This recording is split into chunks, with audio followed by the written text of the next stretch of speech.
river restoration. It's a huge problem. We know the floods that just took place last year, and what can we do about it? So I think today is a really great opportunity to put our minds together, open the floor for discussion. We've got some really great presentations. We don't want to sit in a classroom all day. We do want to get out to the field, but a little bit of context. So Tony's going to kick us off today with Porcupine Hills, what they're doing here, what they've experienced. Then we've got the Department of Agriculture and Stephanie Midgley doing a little presentation and background. Andrew Turner from Big Nature doing a bit of maths. I can't see you all in the room, there are too many of you, sorry. And then as well as Gary doing a presentation as well. So thank you so much for taking that time today. And just a huge thank you for the contributions. Shirley and WWF have sponsored up the catering, and Landcare have been able to offer a little bit of supplementary towards our lunches. So just a huge thank you for putting all the strings and coming together today. Steve, I don't know if you'd like to. No, so the original kind of conversation was Tony's chatting to me, and then we went, myself and Tini, I think we went to Dr. Cluver, and he had the same conversation. And we thought, okay, there's definitely a need here. And then Tony said, no, can't we do something? And it was all Tony. And then I handed over to the powers that be. Clearly, I've got friends in high places. And you guys, and you ran with it. So I can't take credit for any of that. But yeah, lekker. It's got it. And thanks for, Tony has been the one that's been prompting me every night. Hey, Steve, you've got to get closer to organizing this thing. Prodding me with a stick, So we kind of got there eventually. And it's great to have everybody here. So lekker. Thank you for prompting me.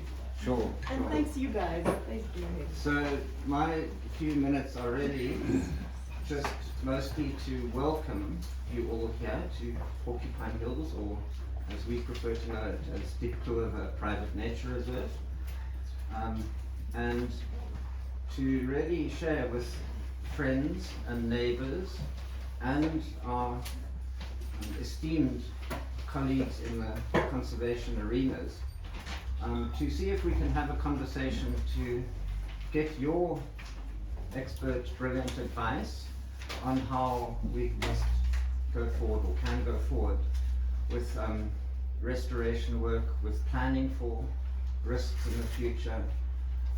Just to get that conversation going, we might well ask particular advice in the future on aspects, but really to form a little bit of a community in our valley, in the Conservancy area, to help each other. I think we should have had trauma counselling in September, because we've had an experience on the farm where, believe it or not, we had 600 young people at a festival on the Heritage Weekend, and we had to cancel it on the Saturday and kick them all off. And we woke up on the Monday morning with absolute devastation. I'm not trying to compare the stories that everyone has experienced down this valley, but it's taken us up until now. I think in the next few days we'll open up the last sort of bridgehead to be able to access the top of the farm. So we've had to rebuild 5 bridges and create 200-300 meters of new roadway. That's just infrastructure to get us back on our feet. And now we're at the stage where we really would value input on how to plan for rehabilitation work. The cost to us has been in time. For the last year we've been repairing things since the May-June floods, and since the September ones it's been really pretty much focused on that. And just in context, probably 3 or 4 million rands worth of damage, insured maybe a third of that. And a third of that cost is also probably rehabilitation related, which we haven't begun to put our hands in our pockets for. But anyway, I'm just going to leave you with a great welcome and to encourage a conversation. There's so many great people here. Somebody once described the city council in Cape Town as a bit of a raisin cake, where there were brilliant individuals, but nobody actually talked to each other. So part of this is to really have the raisin cake become a muffin with lots of raisins and to open up that. So please get to know each other, and thank you for coming, and thank you for the people who are going to talk as well. So this is a little bit what. Yeah, I'm not going to keep you guys for too long, but obviously just extend another thanks to everyone for coming out. Thanks to you as well for organising this. A great opportunity for us all to kind of share experiences and ideas and contacts. Going forward, obviously, we can expect more damages to come in the future.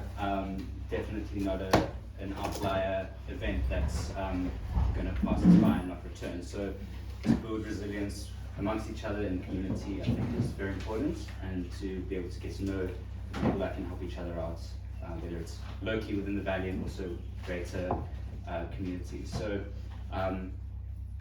standing here, we're just representing the Diepklowe Conservation Trust, which is our little organization that we set up just to help manage this small nature reserve that we have here, and kind of starting to learn about the ecotourism business. And there are a lot of people that are very experienced in this, and we are very keen to open up our arms and receive advice and contacts in that arena as well. So please feel free to have that conversation with us as well. I've got just a few photos here of this is the front bridge that you drove over at the front there. So if the light is a little bit dim, this was the river as it was coming down on the Monday. So just a young reminder of the sheer power. What was the width there? It's about So it went from a little stream that was 3 meters wide to 75 meters wide and 6 meters over the bridge. Yeah. So our bridge cross section was 5 square meters underneath, and that coped with most of the past. And the cross section of water was 300 square meters at that point. So no point in having bridges, basically. So what do we, as the river flows about 15 kilometers from you? Yeah. Yeah, it was 70 to 80 meters wide then, and about, I think about 30 meters deep. I can see from where the top points were. So the volume increased, I guess. Yeah, no, incredible.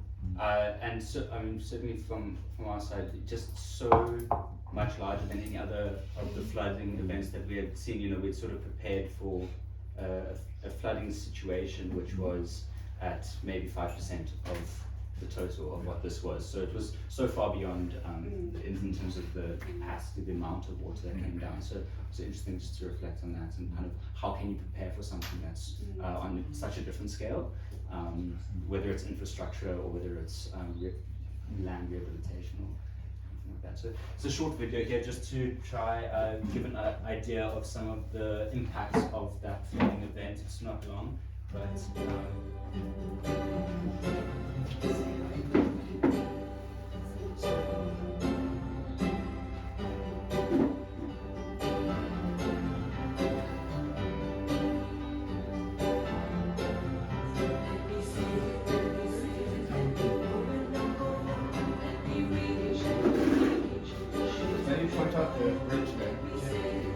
I'll just pause intermittently. So this is the bridge access that you guys came in on this morning. The river takes a sharp right just downstream from there, and you can see the floodplain that kind of came all the way out to this section, depositing the sand obviously on the inside, and then scouring out obviously on the outside this section there. And we'll get a closer look at that when we visit down there in person. Obviously, majority of the damage is along the Bort River and the subsidiary rivers, which also sustain some damage. That's where your side river comes in. Yeah, this Cluver River joins in over here. Yeah. There's a particularly long straight stretch which has got quite an elevation down this rocky rapid section. So I think by the time the water got to here, it was carrying a lot of energy.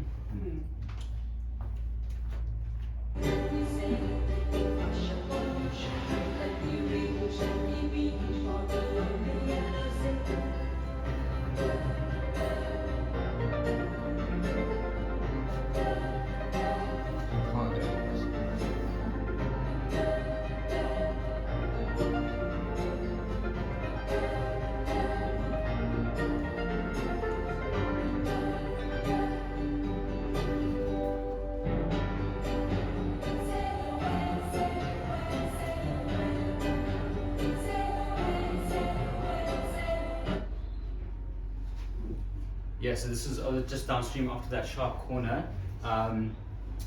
This is part of Eagle Rock, Les's property there. And, yeah, probably about 100 meters worth of fluid there that was kind of embedded under at least a meter of fine river sand.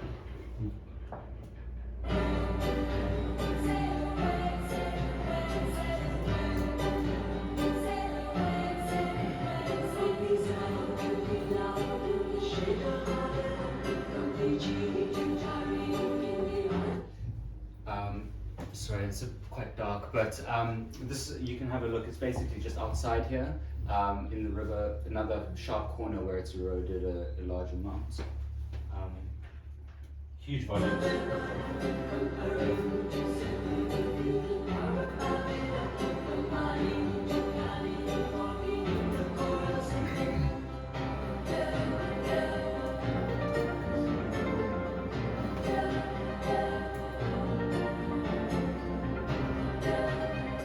It's a bit difficult to make this out, but this is a direct overhead aerial shot of one of the larger land slips, I've been calling them, but I'm sure people have more accurate terms for them.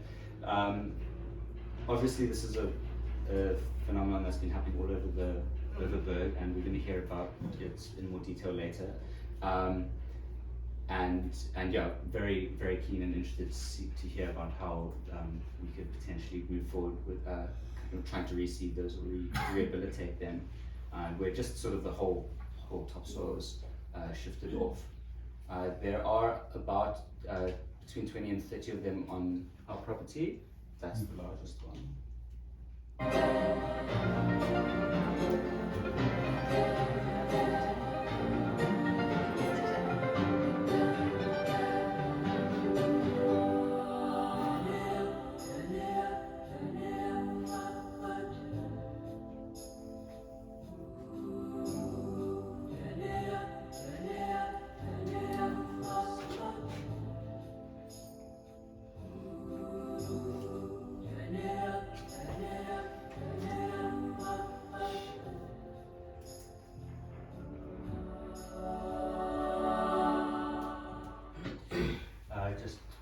Pause there, it's also quite difficult to see with the light, but there's sections in the Renosterfoce, obviously with the high clay content in the soil, where there was existing erosion. We call it the dongas, but I'm not certain whether these dongas had formed initially by sort of these landslips that then continued to erode, or whether it's from a different kind of erosion mechanism. But this is one of the largest sections, and then now looking further up that valley, there are a number of new kind of landslips. So obviously looking at these and wondering whether they are going to continue to grow to what this larger one is like.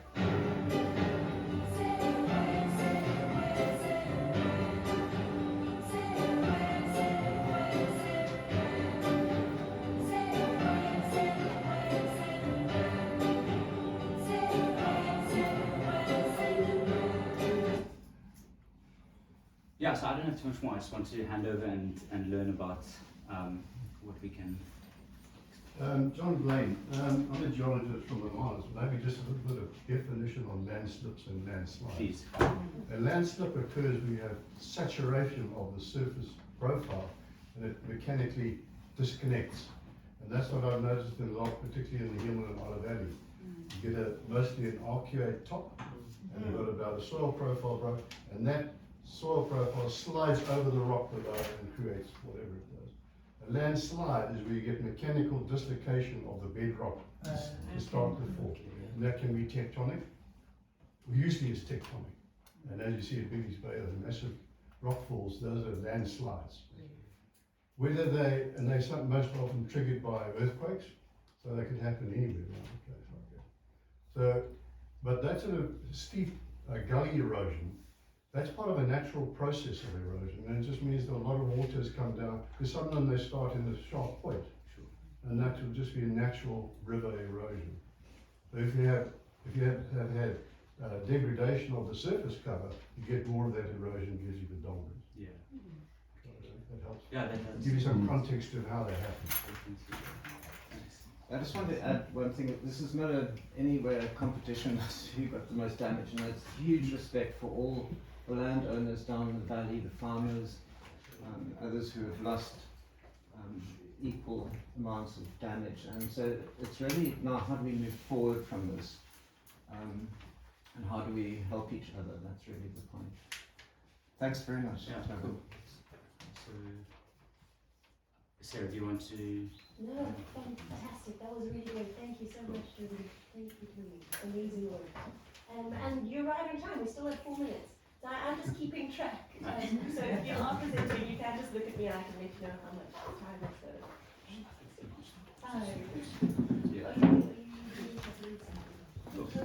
Yeah. Just another point on the flood experience. We had 200 millimeters of rain in about 6 or 8 hours, a little bit of build-up and a little bit of tail, in a 50 square kilometer catchment. So it was basically the equivalent of 10 Newlands rugby stadiums full coming down in about 6 hours. Yeah. Just people don't understand numbers beyond 10, so I try to. Good morning, everybody, and it's super nice to be here this morning. Thanks so much for the invitation. And I always love coming to events like this, especially when there's so many landowners. It's really nice to see that because we have to have that discussion. And yeah, just a little bit of introduction, just 2 minutes, what I do and what we're doing at the Department of Agriculture and why this is relevant to today's proceedings. So I've worked in climate change and agriculture for a really long time, but 3 years ago, the Department of Agriculture decided to create a position, and they employed me to become the scientist, specialist scientist now for climate change within the Department of Agriculture. It's thus far the only position in the whole Western Cape, apart from the Climate Change Directorate, which sits in Cape Town, that is a dedicated position now for climate change. And it just shows how much how the department sees climate change as a really, really key risk now, and they're really acting on it. So my role is to coordinate, to lead the understanding of climate change, and particularly what it means for agriculture in the Western Cape, and also to roll out our plan, our strategy for climate change. We have you may have heard about it, the Smart Agri Plan, which is a climate change response framework and implementation plan for agriculture in the Western Cape. And that was finalized in 2016, and since then the department has been implementing it, but with more energy and vigor now that I'm actually employed and have the mandate to actually run that. So that's what I'm going to be showing, just a selection of slides that I think are relevant to you guys today. A lot of it is, I'm going to start with some Western Cape context, but I'm going to dig down to what's actually happening in this area pretty quickly. And please, I really like having a conversation, so please feel free to interrupt me at any time, and if there's anything not clear or you want to add something, please do. Right, so first of all, we really come from the approach that this has to be a science-based approach. Climate change is very complex. It gets very messy when people just have opinions or rely on social media or whatever it is. People get very confused, and so we have to make absolutely sure that we convey, we collect, we integrate, we make the real scientific basis of what we know about it available to anybody who needs it. And we do the interpretation, and based on that we do the response. So sometimes we have the science and we have good knowledge, sometimes we don't. And we have to be really, really honest when we don't. And I'll come to that just now when it comes to extreme rainfall. A couple of years ago, after the Smart Agri Plan was finalized in 2016, that had as its basis a 2014 study by the UCT climatologists to tell us what is the status quo understanding of climate change trends and projections for the future. That became a little bit outdated, so 2 years ago we commissioned them to do an update on that, and that report is freely available. There are a few hundred maps available on all sorts of variables. But this is just one slide summarizing, I think, what is most important, what they found. First of all, on the observations, so based on real data, what are the trends? I mean, as everybody I think knows, the temperature increases are happening everywhere, all seasons, it's irrefutable, the data is very clear. More hot days, fewer cold days, and so on. But it's rainfall that really is quite difficult in the Western Cape, especially because we have so much topography and such huge variation in rainfall across the province. We have to be very, very careful, and we have to be honest that our rainfall database, our weather station network, is not ideal. it's suboptimal. So we do rely on some of these global interpolation, these models and stuff, which use weather station data, but they make a lot of assumptions as well. So we have to be very honest about the fact that we do not have enough data. And then, of course, rainfall is so much more variable than temperature. So we need hundreds of years of data to really see a signal coming through on rainfall. Whereas in temperature, it's very obvious after 10 or 20 years that we're seeing a clear increase.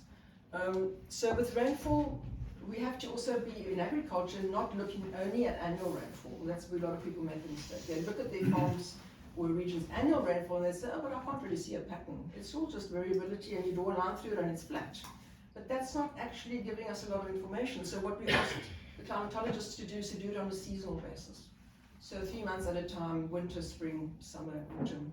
And that way we actually see some stuff coming through. And I'll come to that now.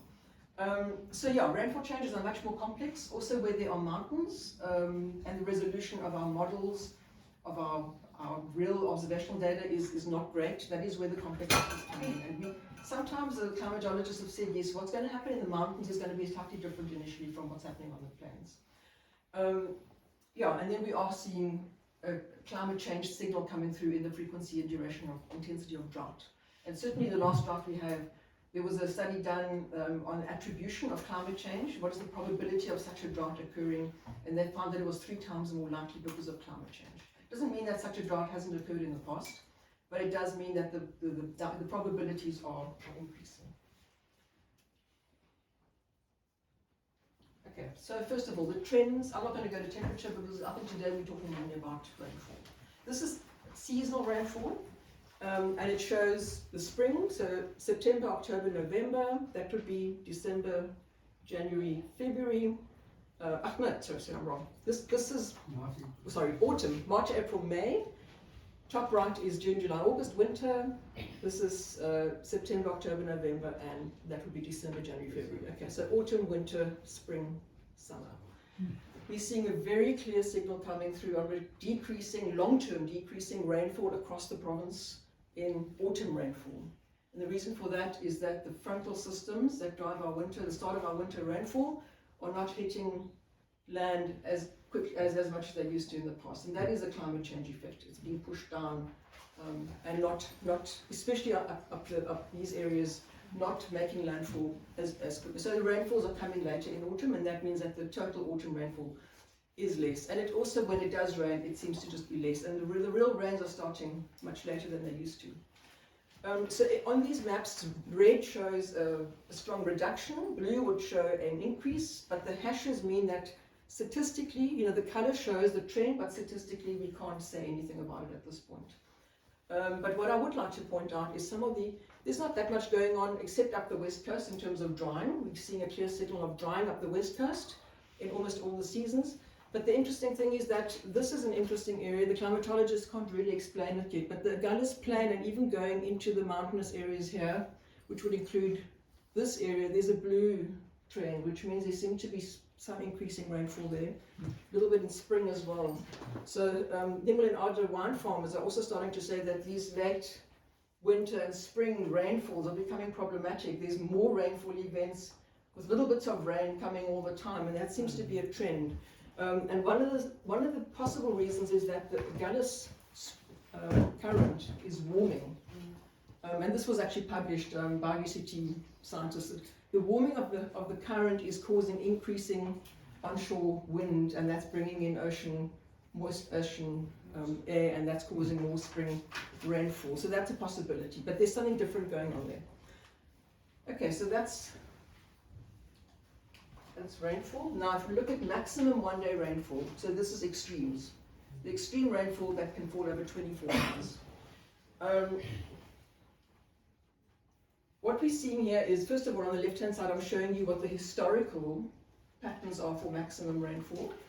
And we're seeing clearly here that this area gets the strongest one-day heavy rainfall, especially in winter, to some degree in spring and autumn as well. And then those are the trends as they are at the moment for the last 40 years. And the trends very much match what the seasonal rainfall trends show. So if there was a decrease in seasonal rainfall, there was a decrease in extreme rainfall as well. but we're also seeing these little blue patches here. So it's not a very clear picture when it comes to extreme one-day rainfall. But what we are seeing on the ground, this is a chart of real disaster events that are dealt with by the Department of Agriculture as a disaster, going from 2011 all the way through to 2023. And these are the events that have been dealt with. We've always had floods. They come and go. We've always had droughts. We've always had fire. They seem to be getting more intense, more frequent. That's one story. But we're getting a lot of new disasters that are related to what's happening in the climate. We're getting a lot more pests and diseases coming through, especially the animal farmers, the vets in our department are super concerned about what's happening on the diseases side. Locusts for the first time 2-3 years ago. Managed to deal with that very effectively thanks to our disaster risk reduction unit.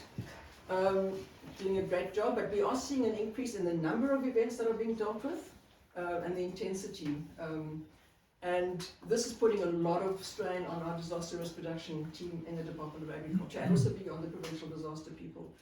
It's not sustainable financially in the long run to always be responding to these things. So we have to become more resilient.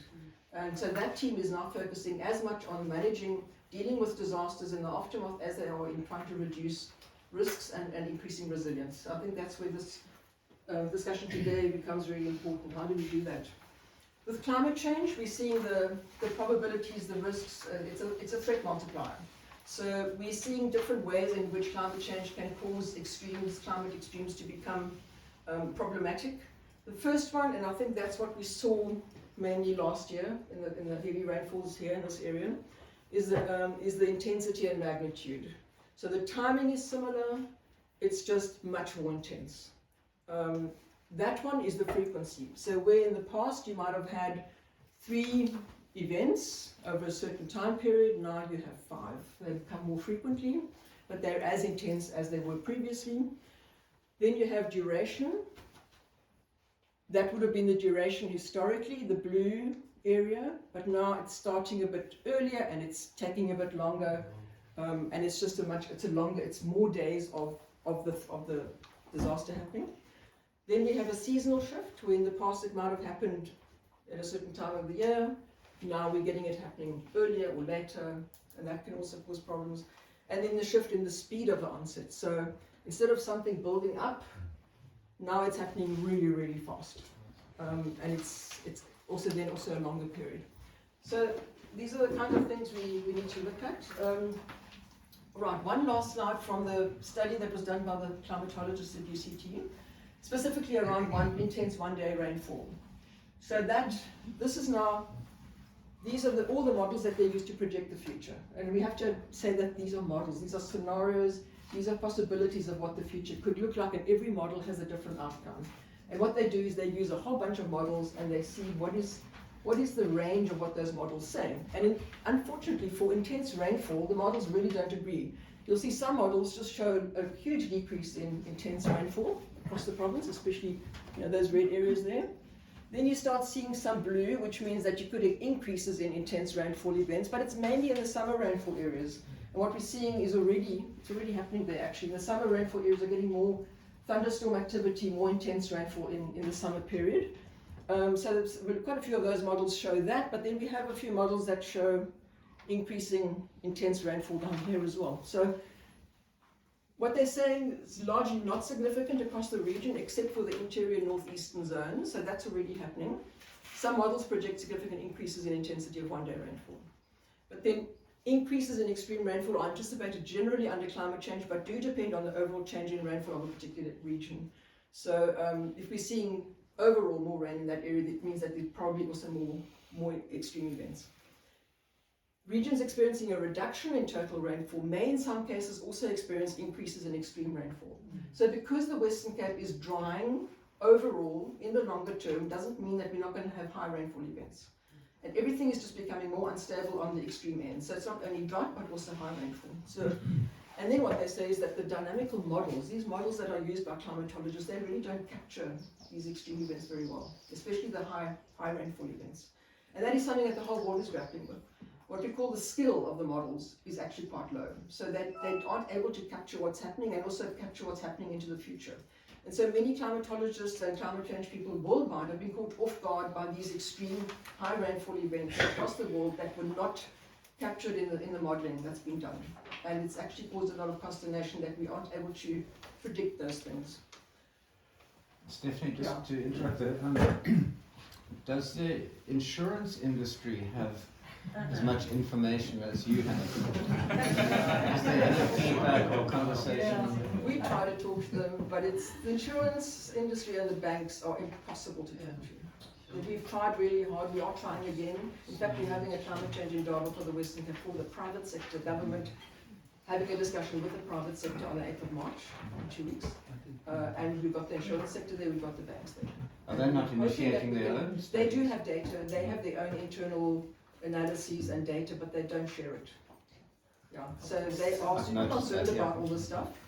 I don't know where they get the information from, but they have the internal processes to do the modeling, and yeah, but they don't share that. So, Stephanie, another question. How, in these studies, how do they take the El Nino and La Nina cycles into consideration? Are they intensifying? Are they becoming more drawn out?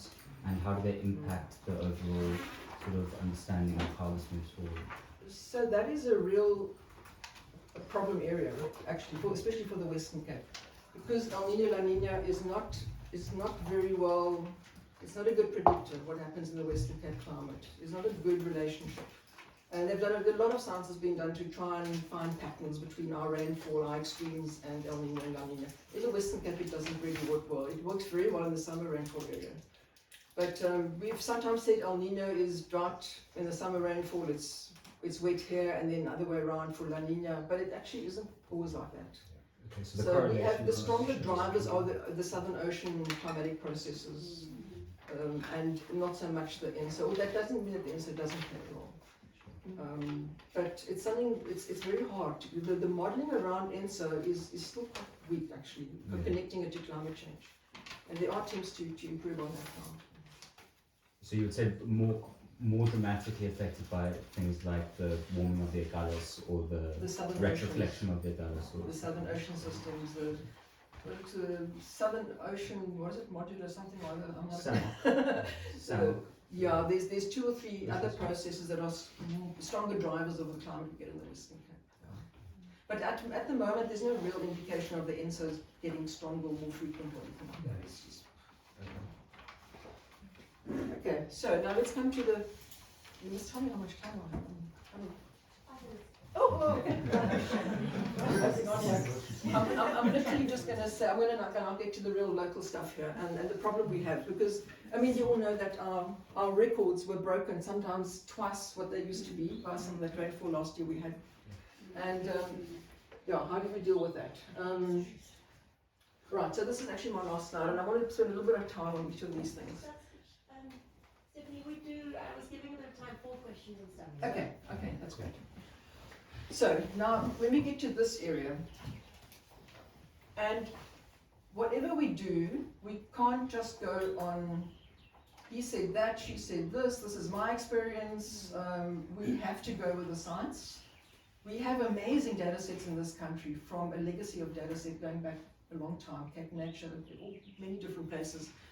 But some of those monitoring systems, weather station networks have deteriorated to some extent or have been stopped even and to some degree. But we still have an amazing data set, and there are attempts to restart or to strategically put more weather stations in places and to monitor in other ways as well. So I'm going to just mention Johannesburg, which is literally not very far from here. It's the highest peak in the Riviersonderend Mountains, just east of Bellistorp. There was a huge study done there with a full weather station and other monitoring equipment, soil moisture, etc., etc. The papers that came out of that, a good data set. And the Jonkershoek Sound data set. Jonkershoek has been there for a long time, but Sound has just upped it to the next level, I think, and I don't know if Cape Nature's involved as well with that, but there's a whole bunch of people trying to get better data for high altitude, for our mountain regions, because in the past we had very, very few, in fact, probably not any useful high elevation mountain-based weather stations. And we lack that data. And we really didn't know what was going on in the mountains.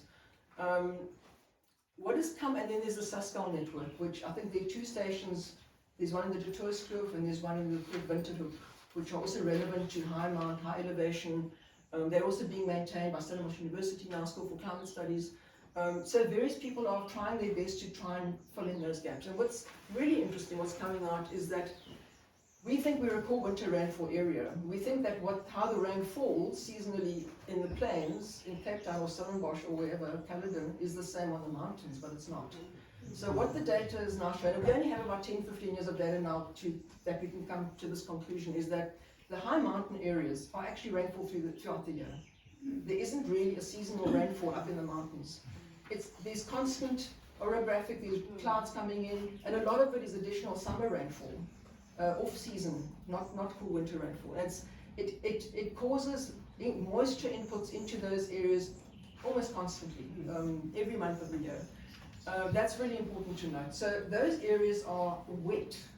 They really are wet. And what we saw last year is that in the week prior to that 2-day very extreme rainfall event, I'm talking about June now, I'm not so sure about September, but there was already a lot of rainfall in the Western Cape. Those areas were absolutely saturated. And from that saturation, suddenly you had that extreme rainfall, and the system just can't cope with it. And that's where you get those slips and things. The other thing, so the seasonal thing is really, we just need more data on what's happening up there and not make assumptions, and understand that those areas are constantly wet. There's constant seepage. There's the hydrology of those areas really isn't terribly well understood. You've got Bioscapes, which I'm not going to go into, but Bioscapes is doing some amazing work. It's the NASA-led, satellite, it's aeroplanes, etc. Some amazing data coming from that. So hopefully we can use remote, from flying or satellites data to help us gather better data. And then of course there must be other things going on. I'm not sure exactly what Cape Nature and municipalities, landowners, many people are just trying to do their own thing to get more data and understand what's going on. But we really need a better system of sharing all this data and using it. Yeah, just to speak to that exact point. So because Cape Nature is typically in the high-lying areas, it's on our land where you can get some of that mountainous and high altitude rainfall. So some of the Eureka Smart Agri stations, about 20 of them have been installed to try and fill that gap.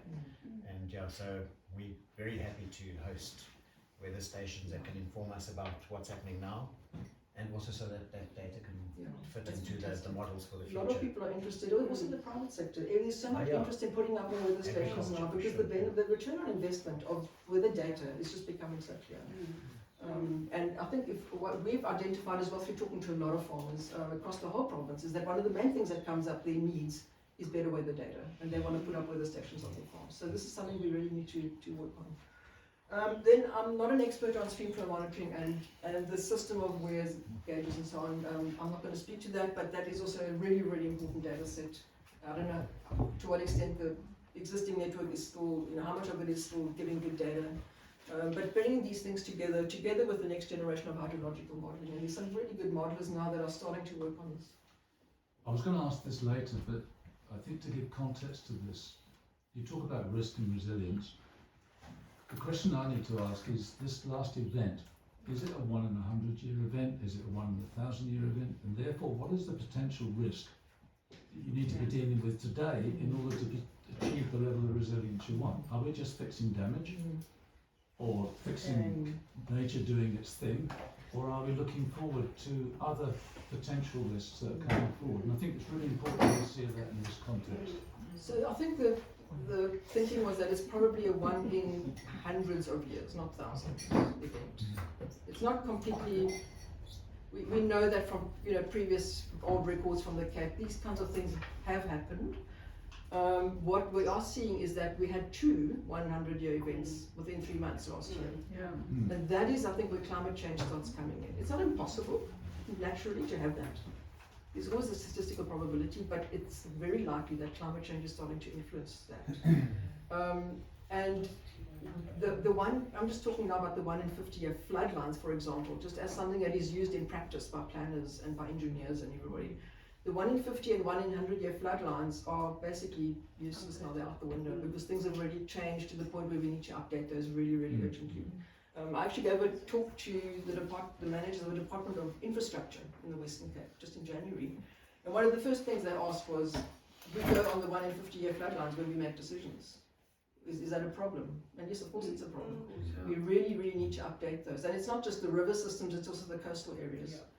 Where do we stop putting money into infrastructure? Where do you have to put, where we need to upgrade the infrastructure or rebuild it, do it to other specs. Specs that are, 1 in 20, 1 in 10 year flood probabilities. And higher levels of so Some anecdotal evidence from Les's land, the old Fundestel Pass, the stone pass which is beneath the existing road, got severely damaged in places, and that was built 300 years ago. So that to me is quite an indicator of how extreme this event was. And maybe to add to that, if you go to the southern slopes of the Brunlandberg, we all know when we drive along into and we look to our left, it looks like a giant bear that's just gone down the side of the mountain. But on Dr. Kluver's property, and we'll probably speak to that later on, some of those landslips that happened there and the indigenous forests that were lost there, I think they must have been in excess of, I don't know, I wouldn't know, but 250, 300 years. There was huge trees, gone, just absolutely, and whole valleys washed away. what would be really interesting is for someone to go and do some carbon dating on loss of old forests and get a sense for how long they've been there before we had a flood like this that took them out. I mean, there are ways of testing this with real data. So getting back to the point is, what is the probability? I think it's one of the answers. What is the probability of a repeat of the events creating more of the type of things we've seen? Because that's the real question. The problem is the science can only talk about probabilities, but not say within the next 10 or 5 or 10 years. We No, of course not. can't do that. But the probabilities are changing. They are changing. But I think I'm going to have to talk to a climatologist to speak a little bit more scientifically about what that means. But I think we can safely say that on both ends of the spectrum, the probabilities of extreme events are going up because there's more, simply because there's more energy in the atmosphere, actually in the ocean atmosphere system. And that's happening across the world. There's more potential for things to be extreme. We had the same rainfall, 180 millimeters, in late October 2013, and as now. The intensity was very different, but it was on one day. So it's 10 years ago. The question is, what was the rainfall the month before that event? How wet was the system? Not the same. If it was a dry system, then a lot of that would have just infiltrated. Very different. That made the difference. I want to ask Tony, what was the rainfall on the 24th of September here? We measured 200 millimeters over from the Saturday morning to Sunday morning. We measured 100, and we are only a kilometer away from you. Wow. How much was yours? 100. 100. We had 100. No, it's extremely different. I mean, We it's had- so far away. But We had big damage, the river coming down, but we had 100 millimeter rain. Ours 15 kilometers further was also 180. Where are you, downriver? Yeah. So in our situation, we have a 50 square kilometer catchment above the bridge down there, and there are half a dozen farm dams in that catchment on the main tributaries. They would all have been full at that point, Yes. which means they weren't dams anymore. It was just so previously we were dealing with a 25 square kilometer catchment. If the dams were attenuating flow. This time it was straight through. So that made a big difference. Did any of those dams break? Nobody admitted to that, but I don't think so. There was one on the Fairborn side that broke. Are those dams built to have an overflow, like the big? Yeah, there's a spillway. There's a spillway. Yeah, so they're all full and they're all Was the spillway spilling. not coping with the No, line they still washed away. Okay. It was the intensity. I think there was a large orographic effect in that September storm, because what I've noticed is mostly the south and southeastern facing slopes are the ones that show all the damage. And even in Amanus, I think that the municipality measured about 180 mils, but Ataraxia, I know they got 300 mils. It depends on the The direction damage of the in one of their rainfall. streams that didn't affect the vineyard was quite monumental. But the direction and where it hits the mountains, exactly. that's pretty good. Yeah, so it's interesting because we, on those sort of weather maps, you know, it was like one of those pink dots that seemed to move straight over us, yeah? But strangely enough, it also affected your side very significantly. I think the wind was coming from that direction, but it went over the Grunlandberg as well. Where is that, her side? The Kluver's estate is on the Elgin side of the Yeah, on the other Grunlandberg. side of the I Grunlandberg. just wasn't sure who you were pointing at.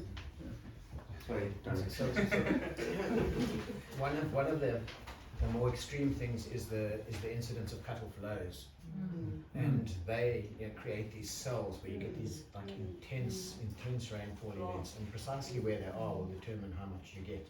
And it can easily be double what your neighbour's getting if you get on the edge of one of these cells. Good thing I suppose is that cut-off flows can to some degree be forecast, and they are They forecast. are forecast. They're not like hail which Better. just happens.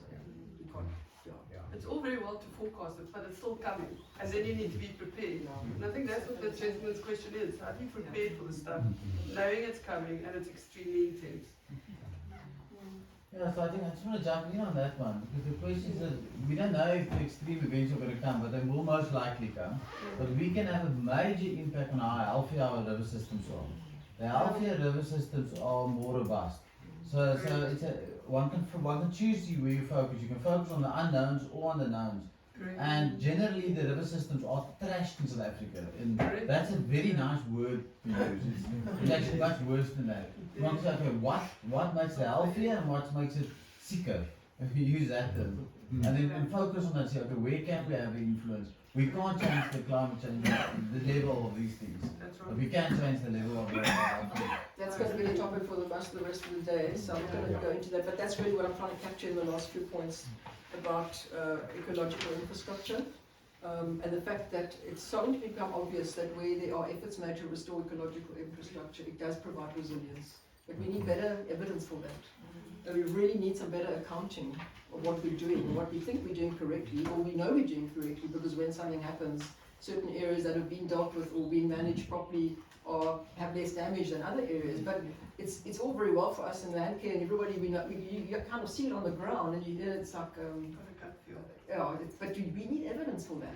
We need hard numbers and accounting, and we need to, so we can take it up right up to cabinet level to say, guys, this is the damages, this would be the avoided damages, this is the long-term return on investment of what we need to do here, because we need to get more funding for this stuff. And they're not going to listen unless we have real hard facts.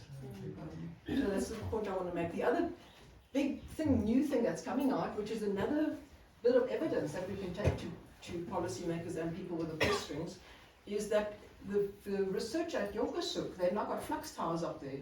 I think they've had a flux tower up for 6 or 8 years or something like that.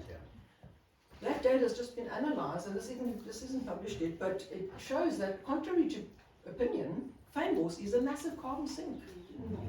And it's huge. I mean, what that means in terms of our carbon accounting in the Western Cape makes a huge case for restoring and keeping it in a functional state as a carbon sink. And all that carbon is, you see it in the water, all the stuff that, you know, the brown water, I mean, that is packed with carbon. And it's either going into the groundwater or it's going into the ocean, and that is a sink. And we haven't accounted for that in our greenhouse gas accounting mechanisms. And we should, because it's a huge case to make for preserving the Then planet. the degradation of Fynbos will be a carbon emission.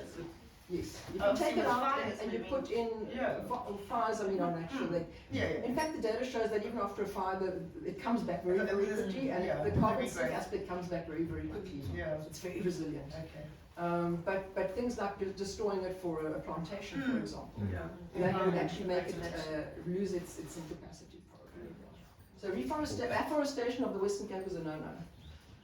Anyway, so I've just got a few final slides, which I'm not really literally just going to take 1 minute. What's very exciting is that the Western Cape government is really running on climate change now in a big way. One of the things we've done is the Department of Agriculture and also Environmental Affairs and Development Planning signed an MOU with Stellenbosch School for Climate Studies. We've just had our first SteerCom meeting, and it's very exciting, the collaboration, the kind of stuff that's happening in the science, in the universities.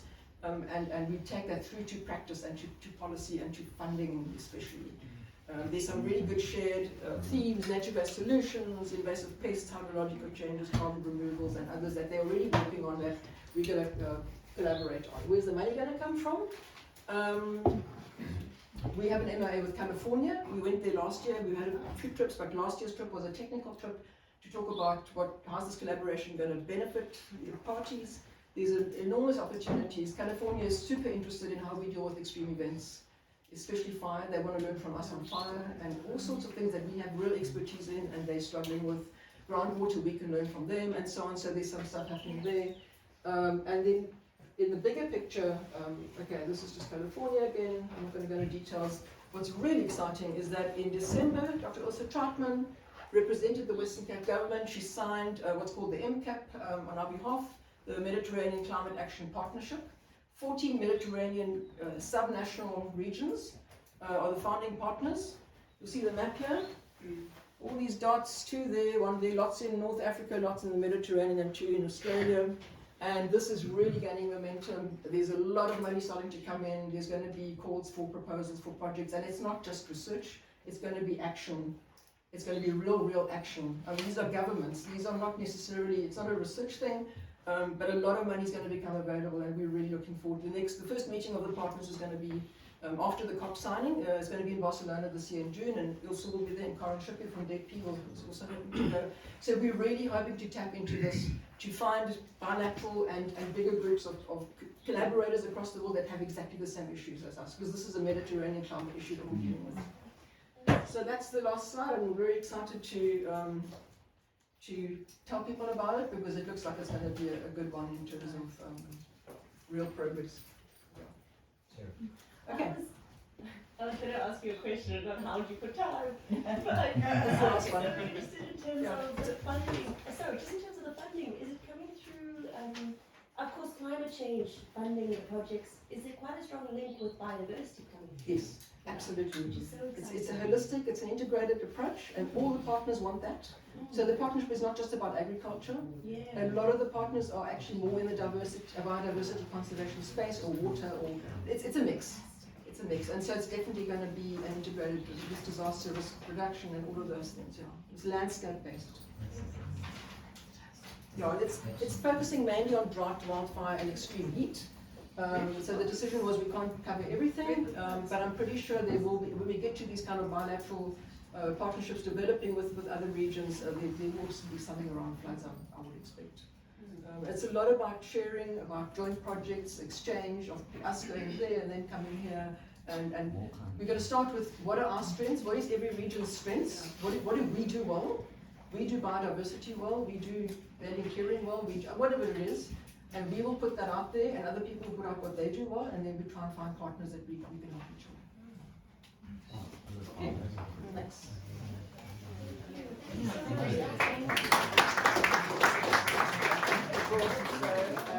I'm just going to talk about one aspect of what's happened post the rains, is just about the slips that have happened, and talk a little bit about what we might or might not do about them.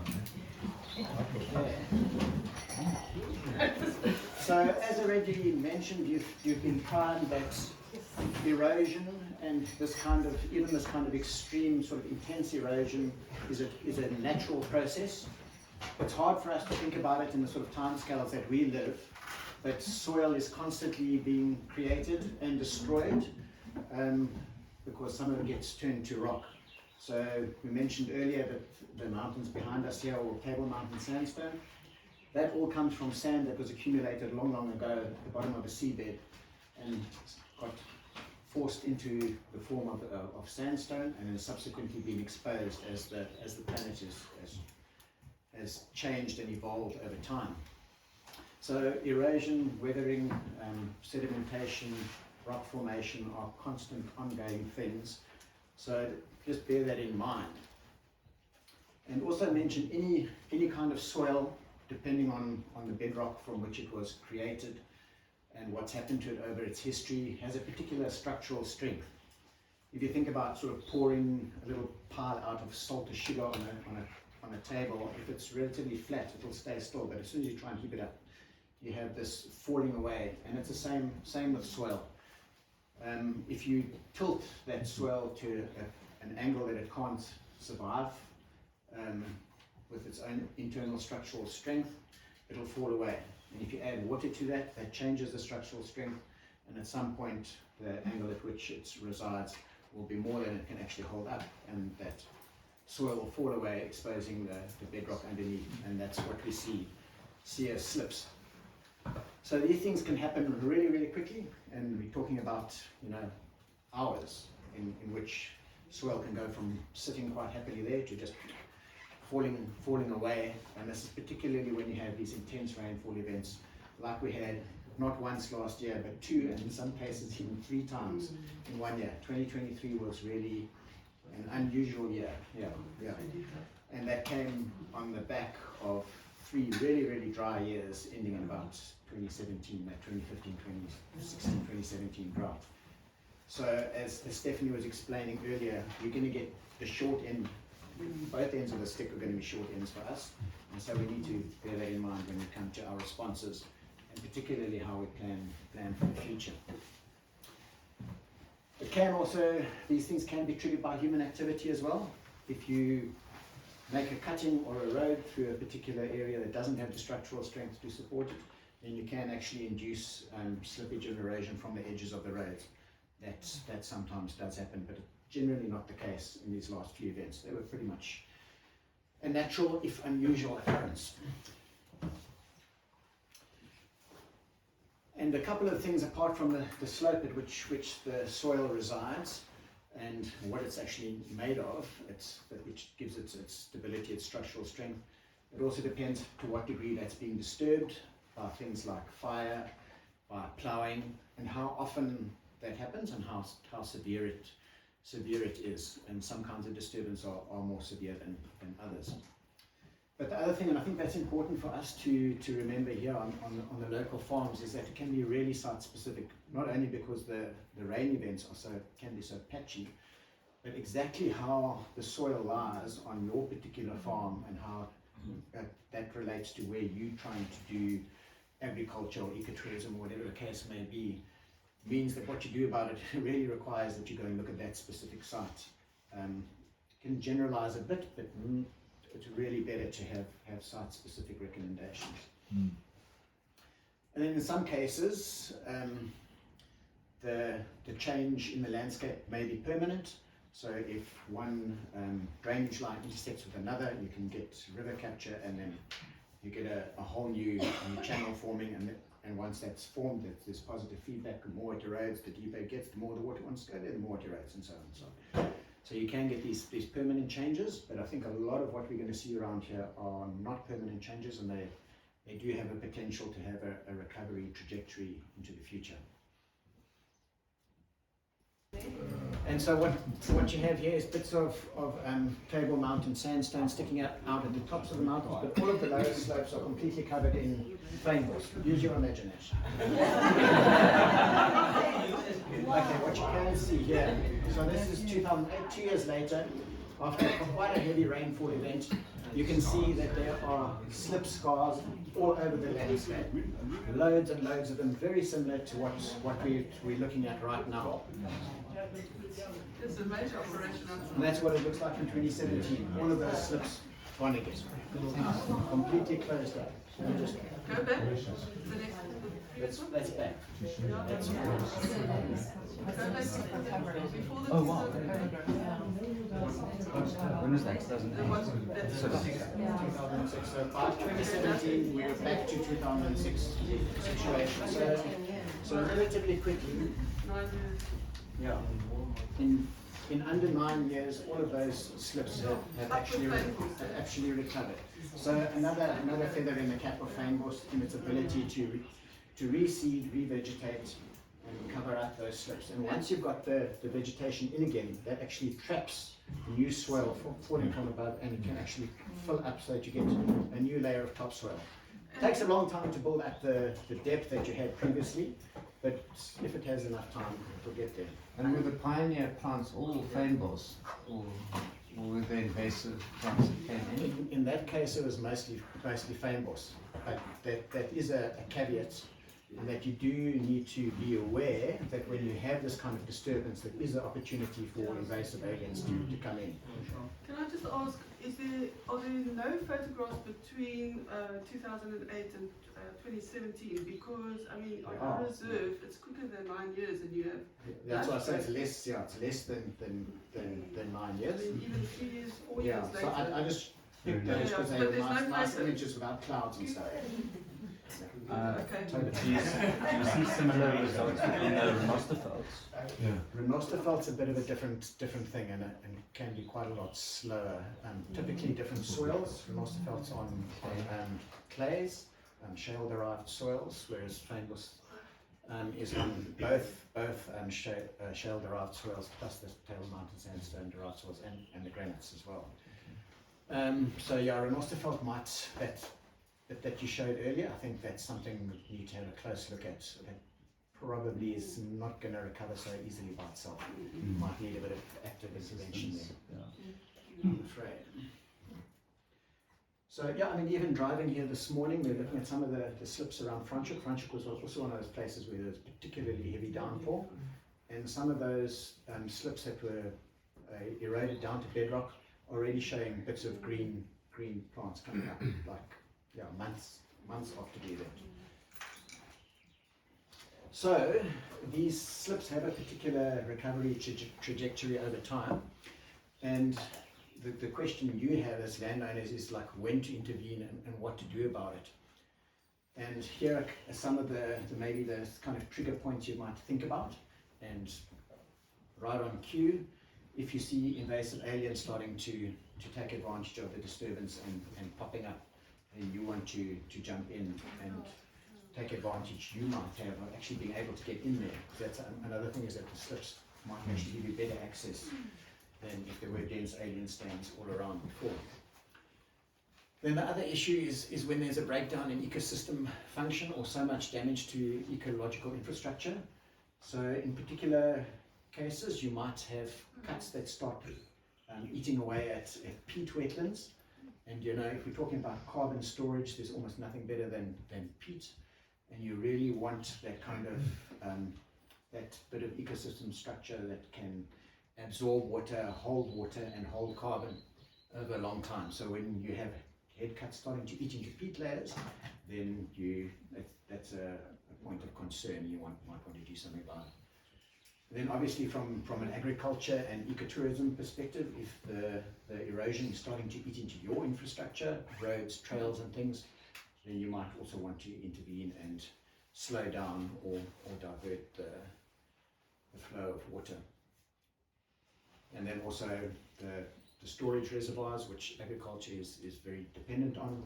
When there's excess sedimentation into your farm dams, you might also want to try and manage that. And that's best managed by having this good cover, particularly of indigenous vegetation, that prevents as much of that sedimentation reaching the dams as possible.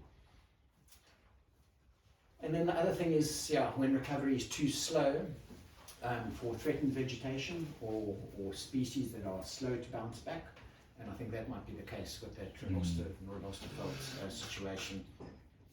Renosterfeld is mostly gone. Because it grows on relatively rich soils, it's obviously the best places to put agriculture as well, so a lot of renosterfeld has already been lost. And then last but not least, and this is a huge consideration, is you can only do it when it's actually feasible, where you can actually physically intervene and when you can afford to intervene.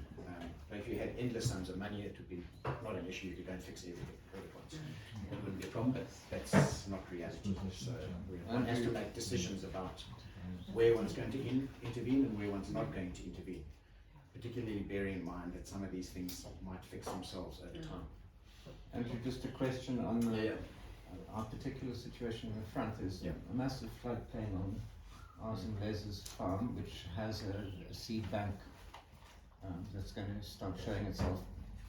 What An invasive alien. how does one begin to think about that process? Is it pulling out wattles forever, or is it planting other stuff?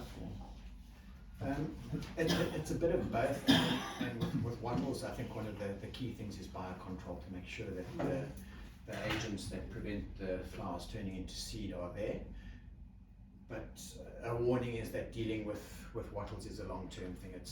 They cannot be controlled over the short term. You've got to keep at it decade after decade.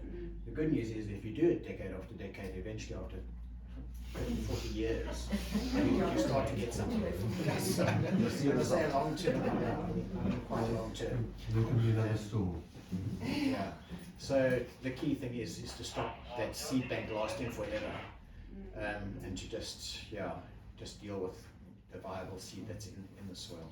The other thing that I discussed with Steve before is that there was a wonderful nursery down in the near Brayton, which was supported by Water Affairs or whatever, and they were doing nursery for riverine plants. And I think they also got washed away. But is there any resource that we can be pointed to towards propagating, whatever is the right plants to integrate into these landscapes? Sitting in the corner there. Yeah. Okay, next okay. So maybe just to give you a basic thing, is try to plant as local as possible. So don't go fetch plants from a refuge on the end. These things are very specialized. They often you find that you say, oh, it's a kikalere, it's wild peach, you get it all over. It's different. You see the leaf sizes change and all sorts of weird variations. So stick to what's supposed to be in your area, but hopefully at the end I'll get it up there. I'll explain to you the processes and what to look for and what not to do.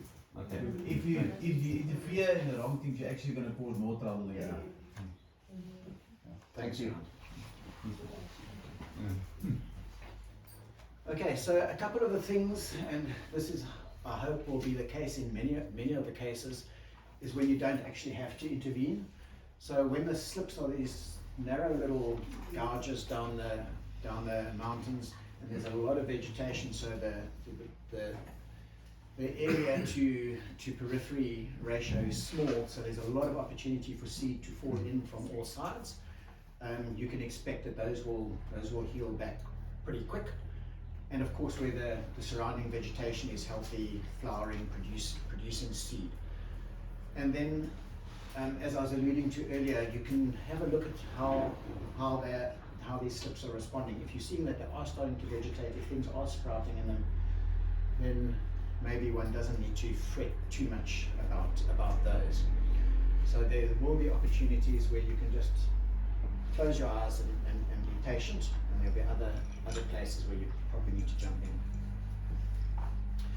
So what are the options that we have? And I think there's probably people in the room that are more up on this than myself, but one of the really good ways of intervening where one does have to try and adjust the flow of water is wire basketed gabions that do allow a certain amount of water flow, do allow some degree of revegetation. And in some of the smaller, more minor places, you might want to look at geotextiles and other forms of interventions where you can just slow the watercourse down. And if it's a watercourse, water will flow there every time it rains, and so you've got to bear that in mind, that you can't stop the water. You've got to just try and control it to some degree.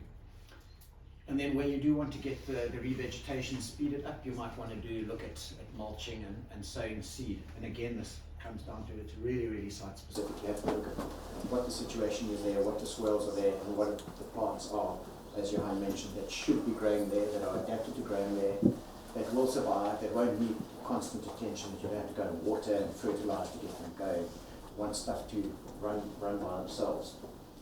And then last but not least, a bit of patience is required. Things will come out in the end. And they will go wrong again as well.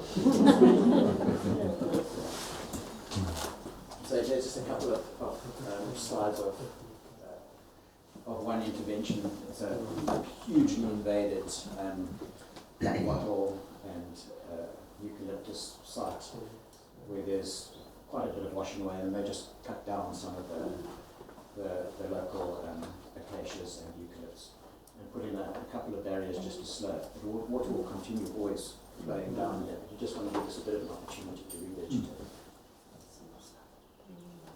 And then thinking of this a little bit out of the box is that there's an opportunity here as well, is that some of these slips are so big and so wide that you might have on your hands a little bit of a temporary fire break. And if you're planning to do management burns, this might give you an option where you've got a fire break that's been created at no cost.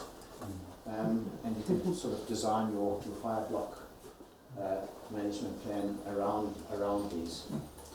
And then, as I said earlier, it's also actually an opportunity for you guys to get in and do a little bit of invasive alien plant management, which will also help in your future resilience to these events. That's it. Thank you.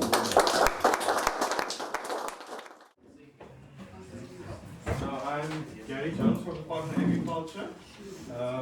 The unit I work in is Sustainable Resource Management, and our sub-program is Disaster Risk Reduction. I'll just be talking about that, a bit more about the September floods and the June floods. So I'm just talking about the overwork. I thought I was going to talk about the overwork. Anyway, so just the damages. So what happened? June started, rain, and now we had the problem all the other years. How to quantify the data? How do we know who's getting any damages? What type of damages? So we set up image forms just to inform the farmers, to the organizations, to say, okay, who's got what damages? Where are you? Which district? Which municipality? Just so we can have an idea of where is what damage. But that's just the initial assessment. So we just quantified some of the damages. So here's the recent cap and the overburg for the June flood. So as you can see, overburg, this is the respondents. So you can't say that there's less damage. So overburg, just 21 responses from the June flood. That was mostly Gabou. I don't know if you guys, anybody filled in that form for June flood? Yeah. Okay. So then your damage was captured. And then we had to go out to verification assessments. I'm not sure if you came to your farm. There were some sites. Nobody. Nobody? No. Okay. Did you fill out the form? Yes. What type of damages did you have? Dams washed away, weir washed away, pampas, Orchards. yeah, orchards. Okay, so that was June. No, this is September. Yes, okay, so it's still June. Okay. Okay, so this is damages of June. We can't obviously go inspect everybody.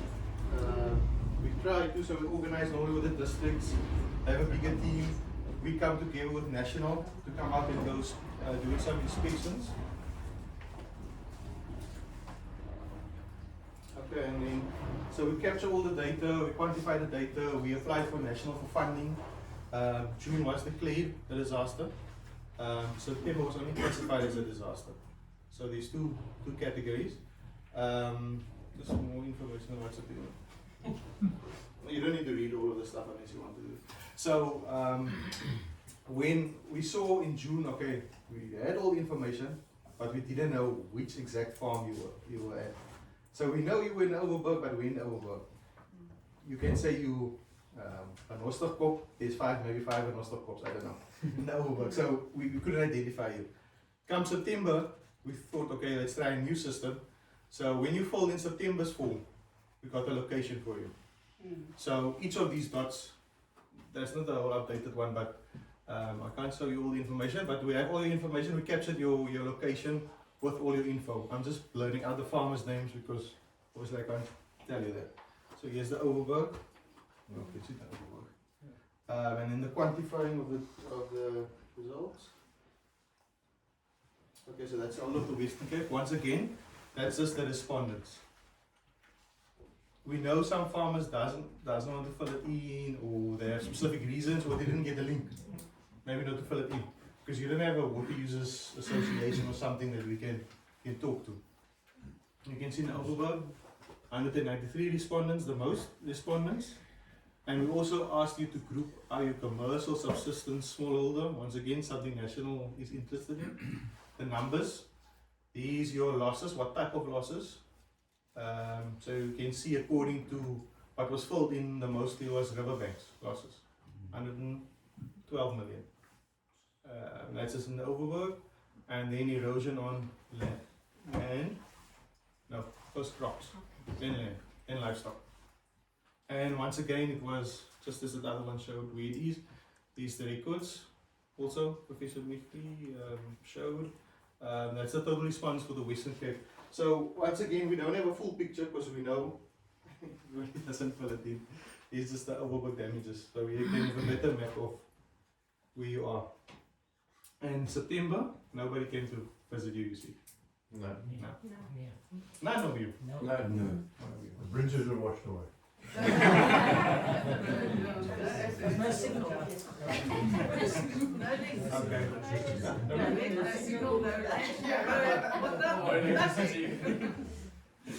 Okay, I know afterwards Grant captured more info. We closed the survey, but we do still get information coming in, photos and videos. So we stored it. Unfortunately, I can't show you any of the videos or the photos, because we didn't tell the farmers this is for public. The public can see the images, so basically just we have the images. So we do go out, do a verification, and then afterwards, sorry, the total value.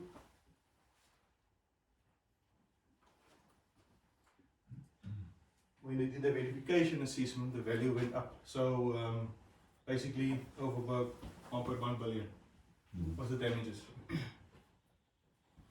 Estimated. That's now through going the verification process. Somebody have a question? No. Yeah, so that's basically the extent that was damaged. So we applied for funding. We got some funding. It's so we get it in tranches. So this year we got some, next year we're getting some. The only thing is this year we said, okay, we're gonna transfer to water users licenses. So getting with the user associations. So once again, is in the Overberg is two and so. So nothing again get close by because they bounded. So that's where so this year's money we got, we sent it to those associations around the province. How much money did you get and how much have you allocated? We got 20 million this year. Next year is about 14 million, give or take. Another 18 we normally get for rover protection works. So this is for 1.2 billions worth of damage that you've assessed? Yes. You get 20 million to allocate? Yes. Only some of it is covered. No, I can see that. Yes. But I mean, only some of it is covered. And how do you decide on the priorities? Of the distribution of funds? So looking at the damage.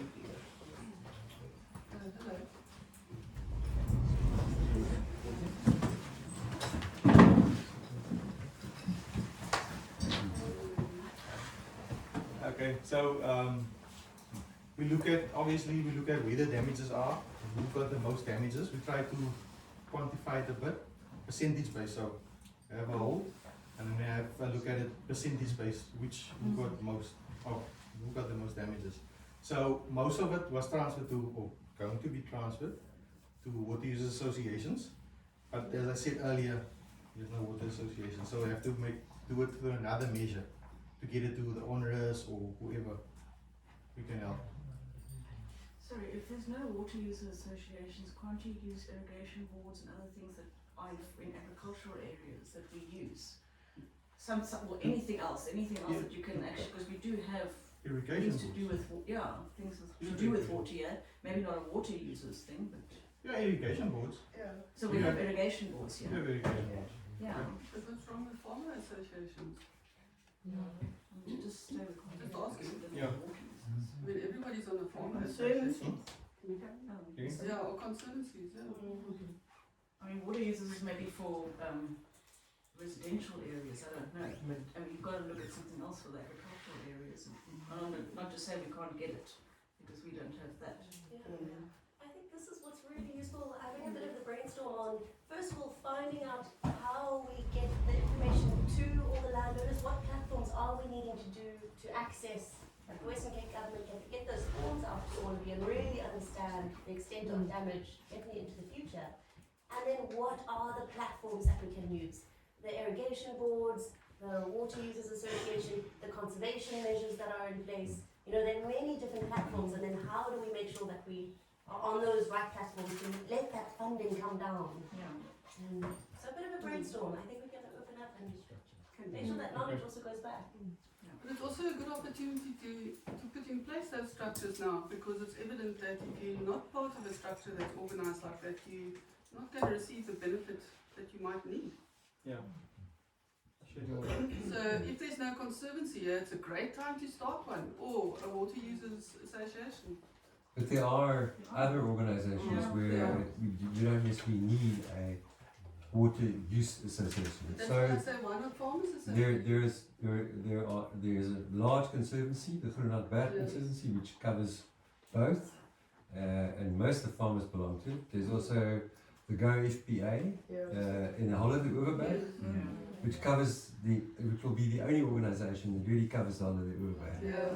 And that could be a brilliant organisation to use. Most of the farmers belong to the Go FPA, so it will be easy to use that. And the statistics are available. It has an executive management which can give you all that information like this. So those are the type of things you can do. To establish a water board or a water association is a long process, and it's the minister who appoints it. So in the time of early need, there are other things we can follow. Agreed. Gary, are those options available? Is this a discussion to have? Okay, you can have the discussion. Just my directors want to come in and just answer. Asia. My apologies for being so very late.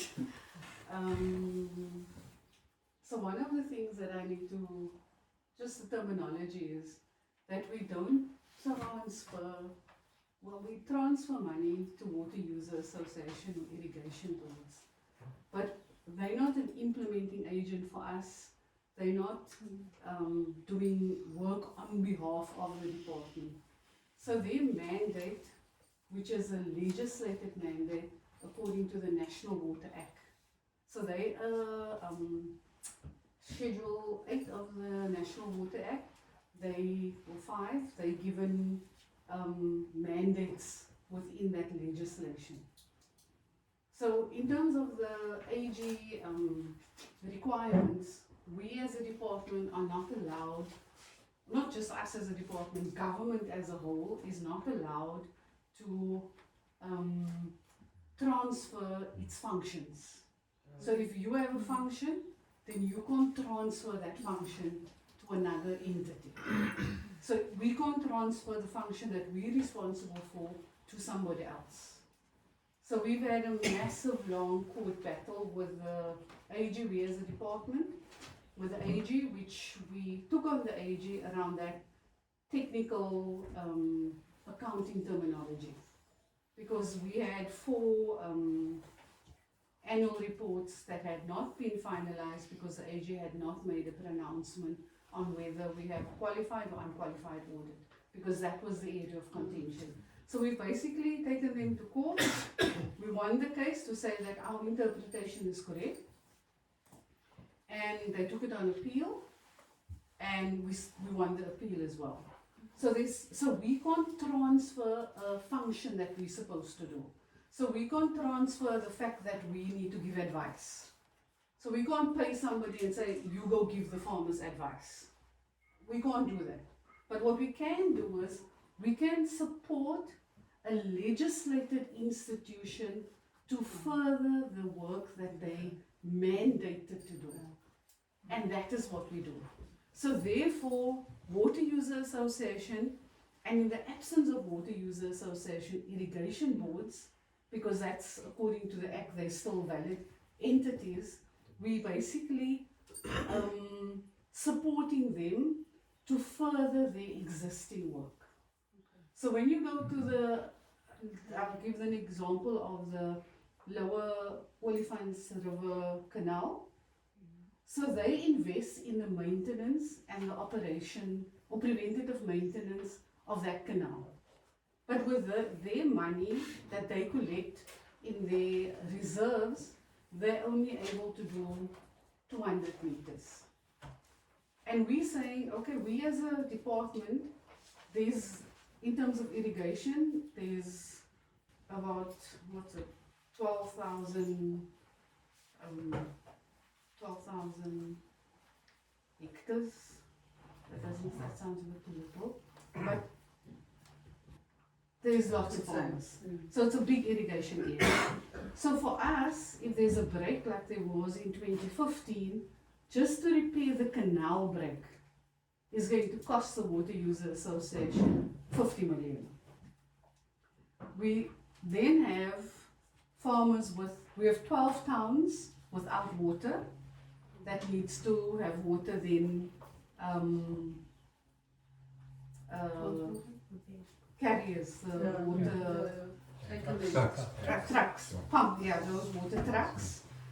You also have farmers at the peak of the irrigation season left without water for about 2 to 3 weeks, which drastically impacts the yield at that particular time.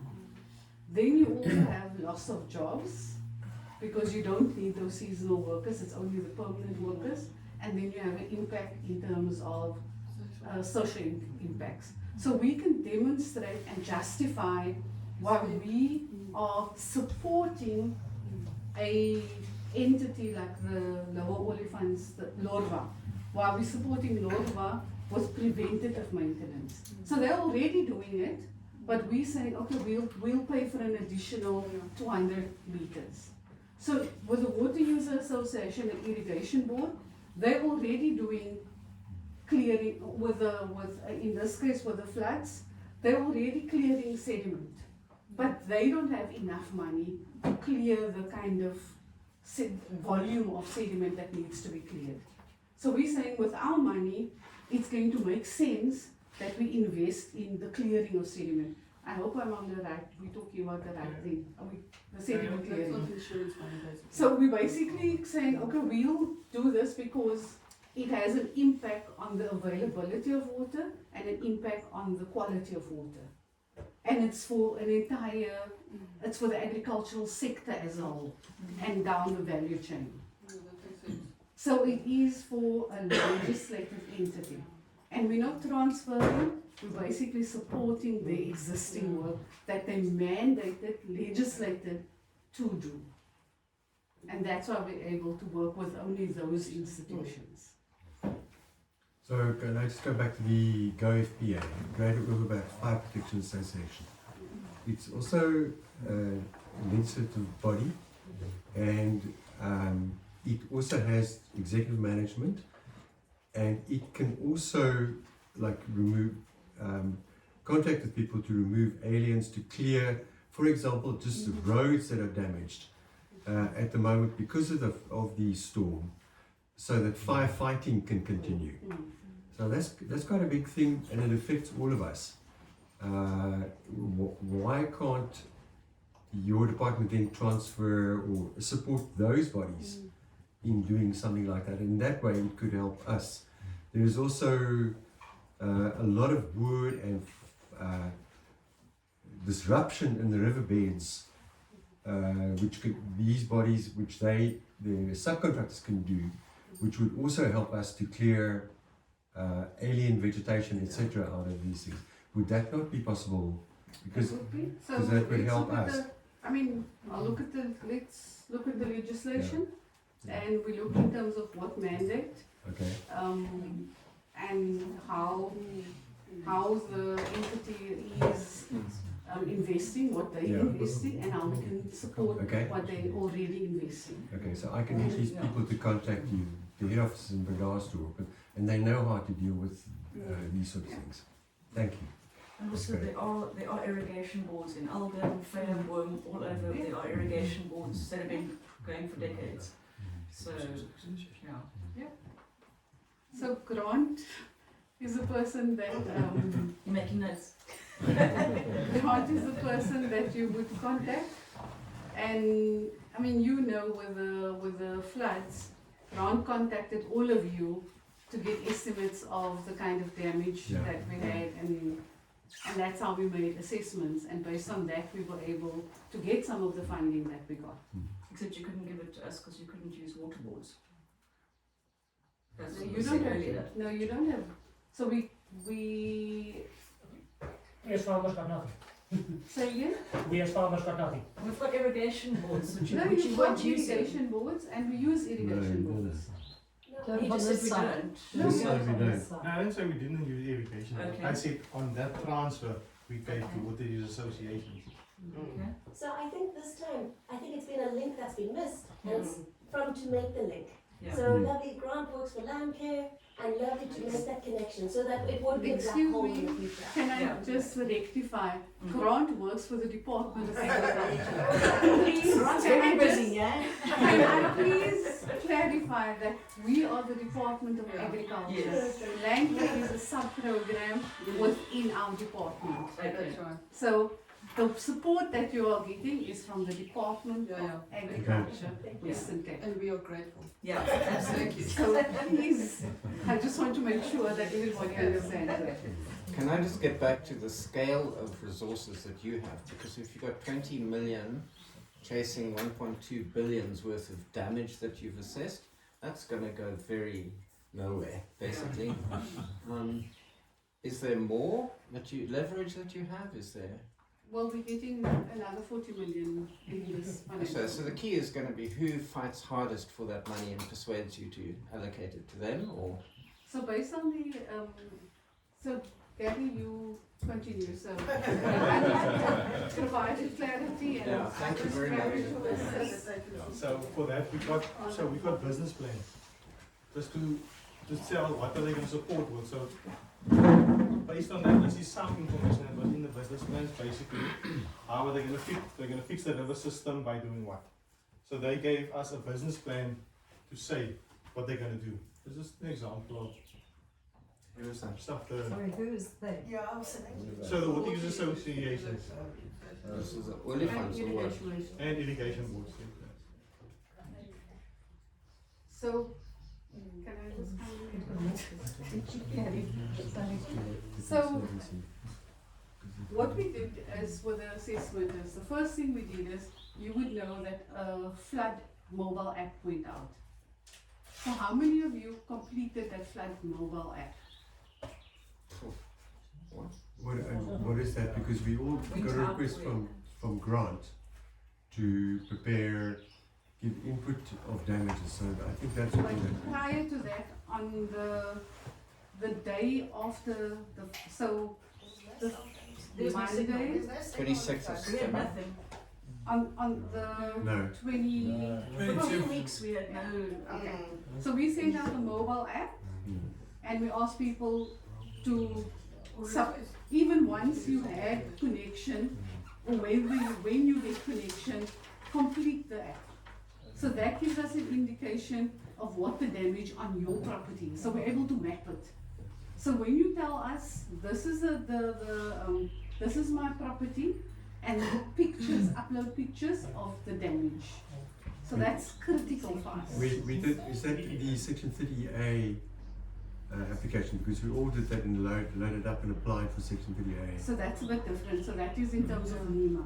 Okay, I don't think we received the mobile. Okay, so there's a mobile app. So Grant, please make sure that everybody in this room gets the mobile app. You don't have to complete it now. Or you can complete it. It will just add to the information we have. We could possibly distribute it when we distribute all the presentations. So Grant will make sure that that app, so that you're familiar with that. Okay. What's the app called? No, so it was two different. No, it was what I talked about earlier. What? The name So of the app? the one was the form, the English forms, and the other one was the other link that was she. Okay, so it's not on, you can't search it on Google Play. That's good. No, it's not. Yeah, it's just a. So every time there's an there's an event, then we send out a form or link.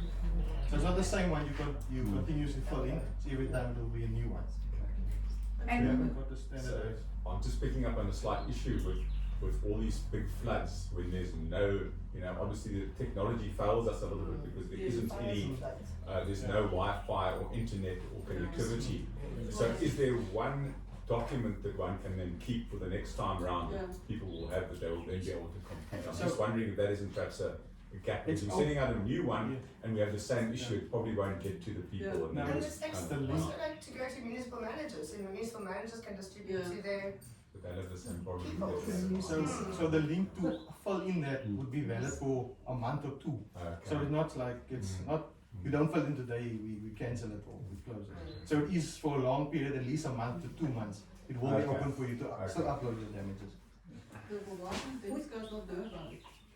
Would there be a place? Sorry, excuse me, you asked the question? Sorry, why do these farmers not know about it? Is it an email that went out to all the farmers that are registered on your database, or how was it communicated in the first place? Because assuming that after 2 weeks when your Wi-Fi comes back online, you still have your emails. I'm just wondering if there was a communications gap maybe. So I can tell you, so don't you know? It went through the two water users associations in Davenport, 3, as well as organized agriculture. So the best way, Farmer unions. farmer unions, any, from, And I think as you well see as the the institute. conservancy. I send it to everybody possible that I can send it to my whole network. And the other thing that was also said is, please send it on to others. So we send it to, so even though Grant would have sent it to the farmer unions within the Overberg, it was also sent to Agri Western Cape and they were asked to distribute it to their network.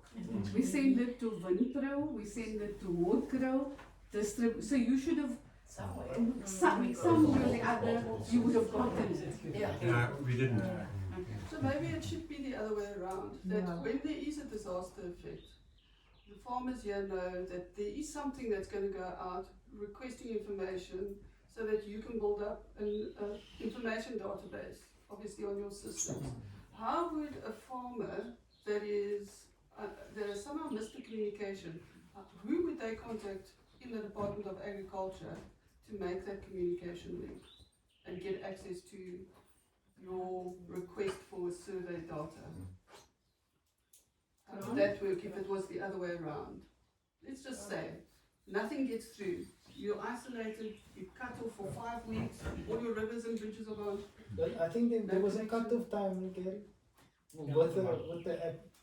So they were afterwards, farmers sent me emails and Yeah, it was email. like two email. I think it was email, and So there was still chance to complete the app. So you asked for who the contact person What is. is the contact? The contact person is Grant, who's in Predasto. Yeah. So Grant's the important guy. Grant is the district. Let me just say, Grant is the district manager of land care, the sub-program in the Department of Agriculture. So that's important. Just an important point is that really appreciate the focus from agriculture on this, but in this valley, the Water River Valley, it's not just agriculture that's an issue, it's the river and how it's affected. To the most extent, agriculture has been affected from, Beaumont to Royhuvel to whatever, but it's also the infrastructure of the river, and the only umbrella organization that covers that whole thing is the Groenlandberg Conservancy, which is a grouping of all the landowners around the Groenlandberg, and that almost is a more local and pertinent organization to communicate with in terms of this type of damage. It's not just agriculture, that's what I'm saying. Plus the Fire Protection And the Association, Fire Protection which is very near Grant's office. discussion we were busy having was how do we, you asked, so in terms of what we have, how do we, the quantum in terms of the damages and what the allocation had been. How do we distribute or how do we leverage more money? So I was on that point and I actually started off with saying there's a mobile app that had gone out. So 2 days after that we were able to do an initial estimate of, very early estimate, to say it's 1.4 billion. Then the district officials did ground assessments. So they were driving around, so first they called the Water User Association, the irrigation boards, the farmer unions, I'm sure they would have called the conservancies, key farmers, to just get a sense of what's happening on the ground. What's the extent of the damage? What stretch of river is damaged? To what extent? Where are deposits? Those kind of things. So that would have been initial kind of information. Then they went driving around the entire area. So people would have sent in pictures as well. So then we get estimates of that. So that was done. Actual ground assessments were done. And based on that, we got like detailed information around, well, it's all estimates. So it's estimate, this is the hectares of crop losses. This was canola fields. This was, what's the other one? Orchards. This was, so we got those kind of detailed information. This is the stretch of river that's completely, totally sedimented up. We're going to, it's this stretch, and to remove this amount of sediment is going to cost us so much. So, oh, this is the extent of the damage, and to remove it, and that's how we got to that 3.4 billion. So what we do now, we've got all of this information, and we now need to say, of course, 2.3 billion versus 60 million. It's insignificant. But the first thing I need to say, that money was made available within 2 weeks of that flood. That's how responsive government had been. And I'm sure you know of the major budget cuts that government is currently experiencing. So for us to even get that amount of money is equivalent to $1 trillion in the grand scheme of things. If we look at the extent of budget cuts that the entire Western Cape government had to experience. So hospitals are closing down, clinics are closing down because we just don't have money. Schools that needed to be built are now being postponed because we don't have money. So under that circumstances, making available money, 20 million for us immediately, is major. So that's the one thing I want to say. And then committing another 40 million for the next financial year. So an example, in terms of the budget for our program, we had 14 posts that was funded. After the budget cut, we only had 3. So Okay, if you consider 3 posts after 14 posts, and you're getting a 60 million to support farmers with disaster support in some way, because we recognize that it is the extent of the disaster had been so big that farmers are going to need some support. We're not going to be able to provide all the support, but we will be able to make a dent. So can I just suggest that, I mean, it's good to know this information because we are aware of economies and constraints and budgets, to not be unrealistic about things. But I would suggest from this collective sort of approach is that as maybe the Groenlandberg Conservancy or the Overberg Fire Protection Association, we make a collective sort of thing towards you as to what the priorities might be to seek assistance. You know, rather than individuals trying to knock on the door or anything like that. You can do that. Maybe Joe, you can do that with the FPA, sort of. and direct that through grant to. Please do that, because the next step that we did was we got this information from our water user association, irrigation boards, farmer unions, and they were saying, we need this kind of money. I remember in the Robertson area, they couldn't drain their vineyards because the drainage systems were under sediment. And that was, I don't know how many farmers were impacted, 25 farmers were impacted. So then you look at yourself, 25 farmers, and you need to clear 100 meters. They're investing 20 million, they're asking of us some money. And we're saying to them, we're able to give you 2 million. But that makes a difference. Would you have been able to distribute that to individual farmers? Because your data is made up of information from individual farmers, not necessarily, I don't know if you actually assessed ruler data and included that in your assessment of the damages. So the cost of the damages, you understand what I'm saying? It seems to me to be a little bit of a mismatch.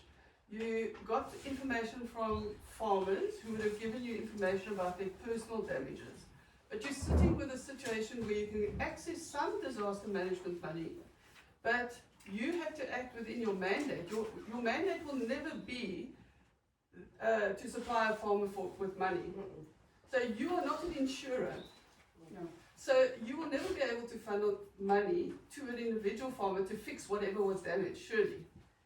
Or am I misunderstanding that? So continue.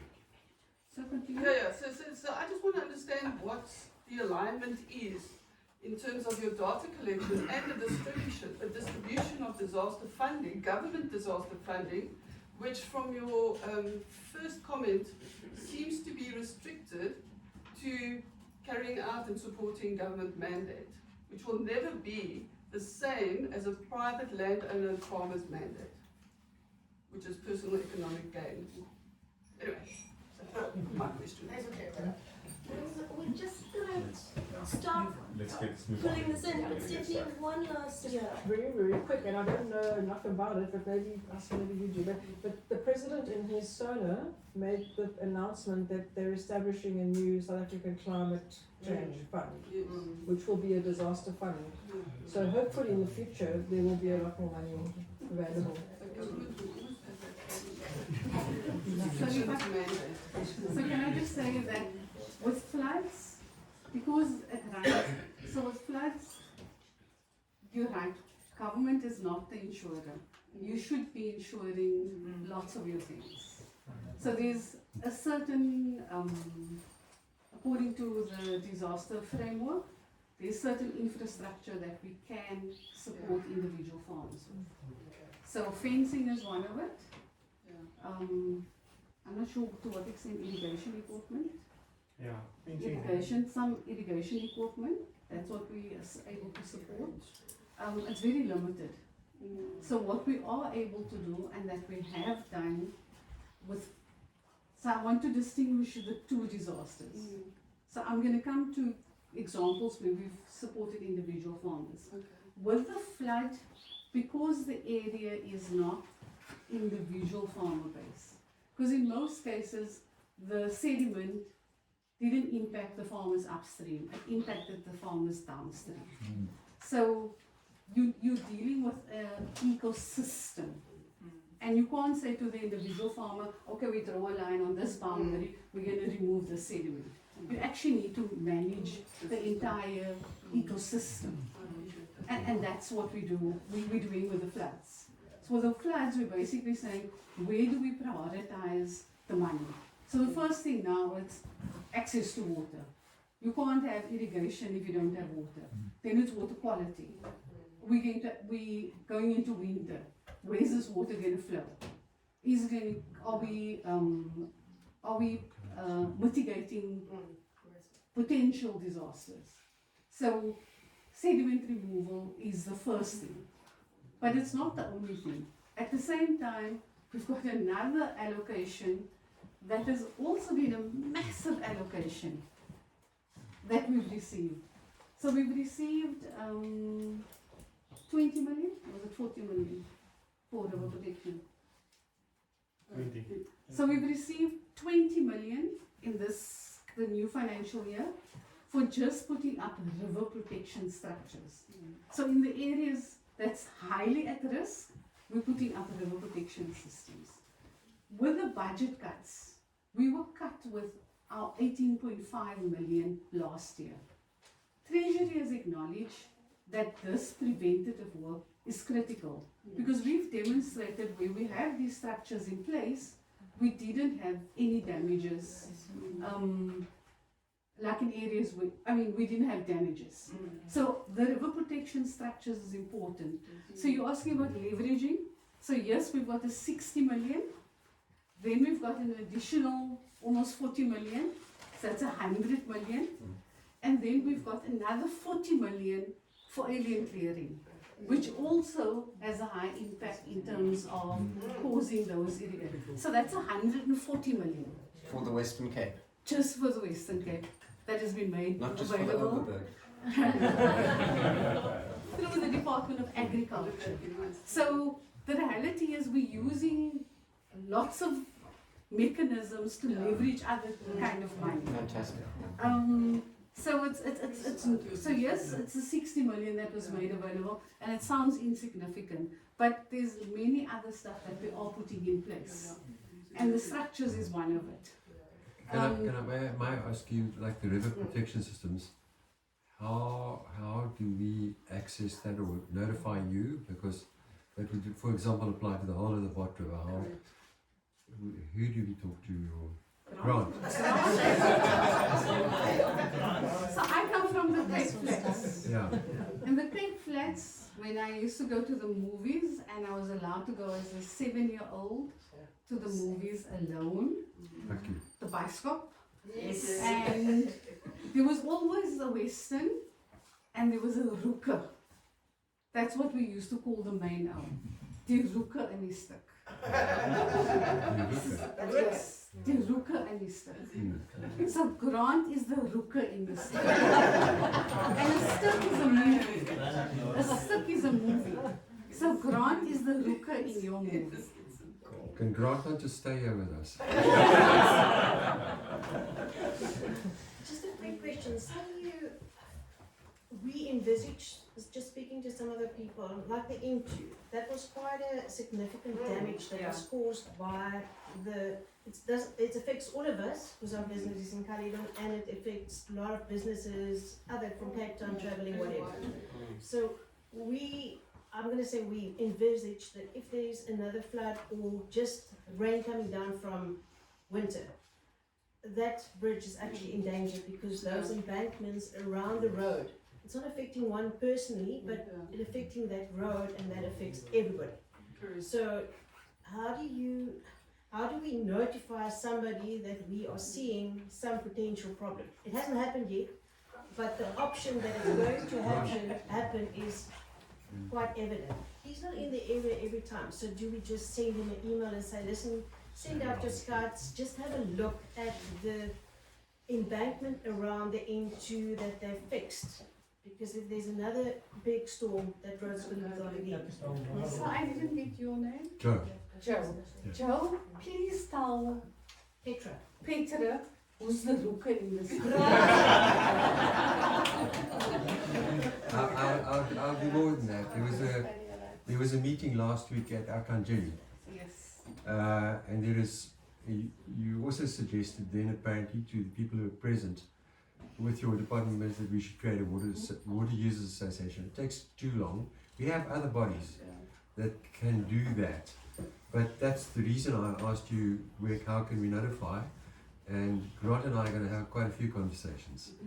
So let me just say the Department of Water and Sanitation has basically put lots of emphasis currently on the establishment of water user associations. Yes. So there's momentum in terms of getting those institutions established.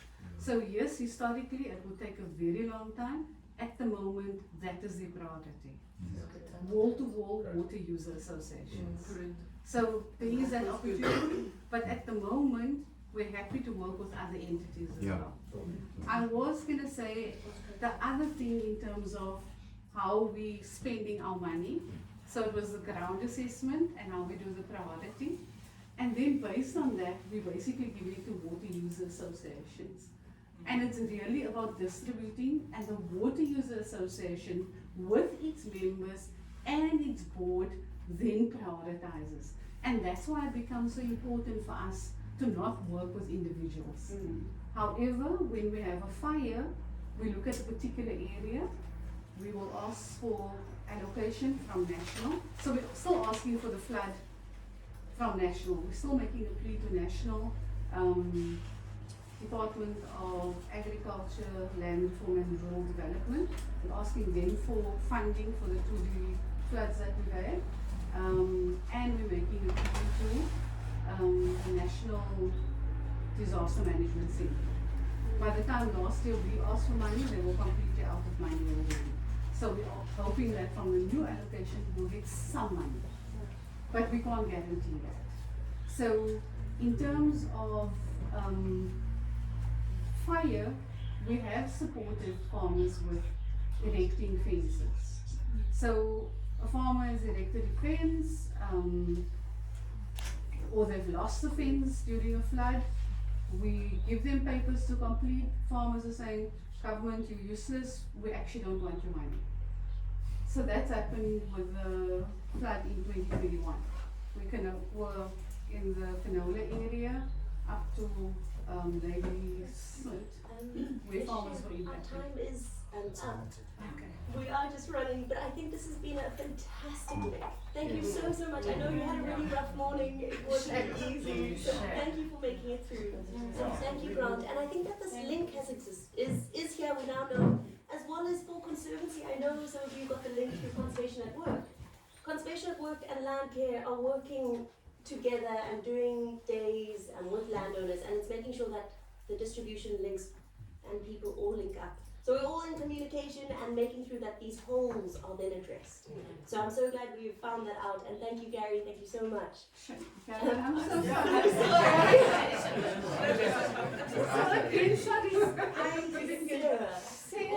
So Conservation at Work works with the Department of Agriculture. Because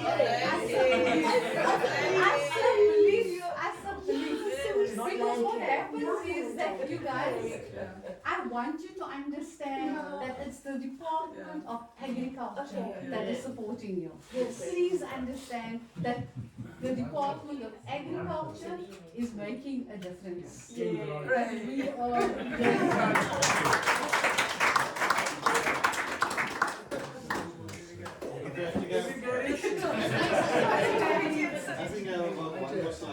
Oh no. If you want to. Have anything? Talk about your last Filling slide. out those Can I suggest if you maybe just have a little bit about the ENPRs and how they are assisting in some of the rivers around here, just so that people are aware of it. You just quickly talk about So this is future planning. This rivers is just it's on a draft state. So our ENPRs, we are looking at. You can read. Do you want me to explain or okay? So this is about the rivers we identify. What does it stand for? So it's Land Care Environmental Program. Environmental Management Program. Yeah. So we've identified across the province different rivers. This was before the September floods. So all the districts, so Grant will come up with new rivers we can look at. That got damaged, so we can do like a EMPR or MMPs for that. So if something happens, you know what MMPs? Some knows it. So the EMPR is we're looking at.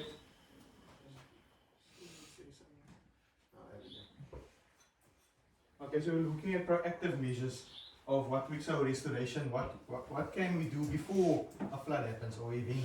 So we're looking at certain rivers to identify, okay, we appointed specialists in, there's a few rivers, so that the mix matching now, I think, so these are rivers we have looked at, mostly in the Overberg and Cape Wines. So we appointed specialists to look at what works can be done in their rivers. It's not just structures. We have to come with an idea what plants can we plant maybe. Maybe it doesn't need structures, plants, or what other initiatives we can use to help with the restoration of the river or to identify future problematic rivers.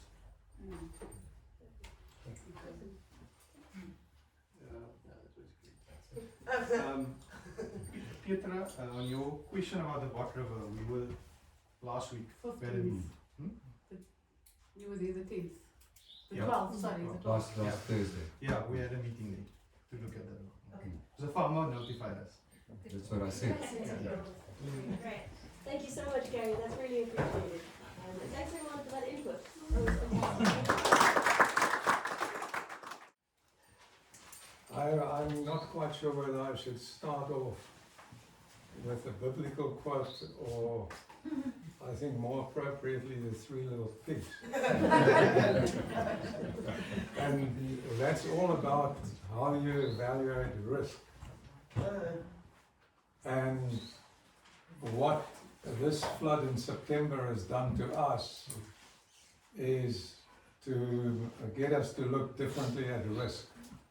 So our view is that climate change is a reality and the world's going to get a little bit warmer or slowly get warmer. But what I think is underestimated is the system is more and more unstable. So we're going to see, what are we seeing? We're seeing extreme heat and extreme cold. And we're seeing extreme precipitation. So looking at a 100-year or 50-year flood is complete nonsense. You cannot use the past to predict the future. And you cannot be so stupid as to say because we've had more than a 100-year flood, we're going to be all right for the next 100 years. It actually means that our risk has increased. So a whole lot of risk you're responsible for yourself. It's because of what you've been doing. So in our case, like many of you, we've lost things and lost money. So we have pipelines or roads across the river. The pipeline is gone, and the pipeline is up there in the air, and the river is that much lower. The bridge is gone, the electric cables are gone. Where we had a loading zone and a forklift truck, the forklift is gone and we've never found it. So what our decision is that where we left the forklift is obviously a stupid place. And where we planted trees next to the river in sandy soil is a stupid place. We pull out the trees and we don't plant trees there again.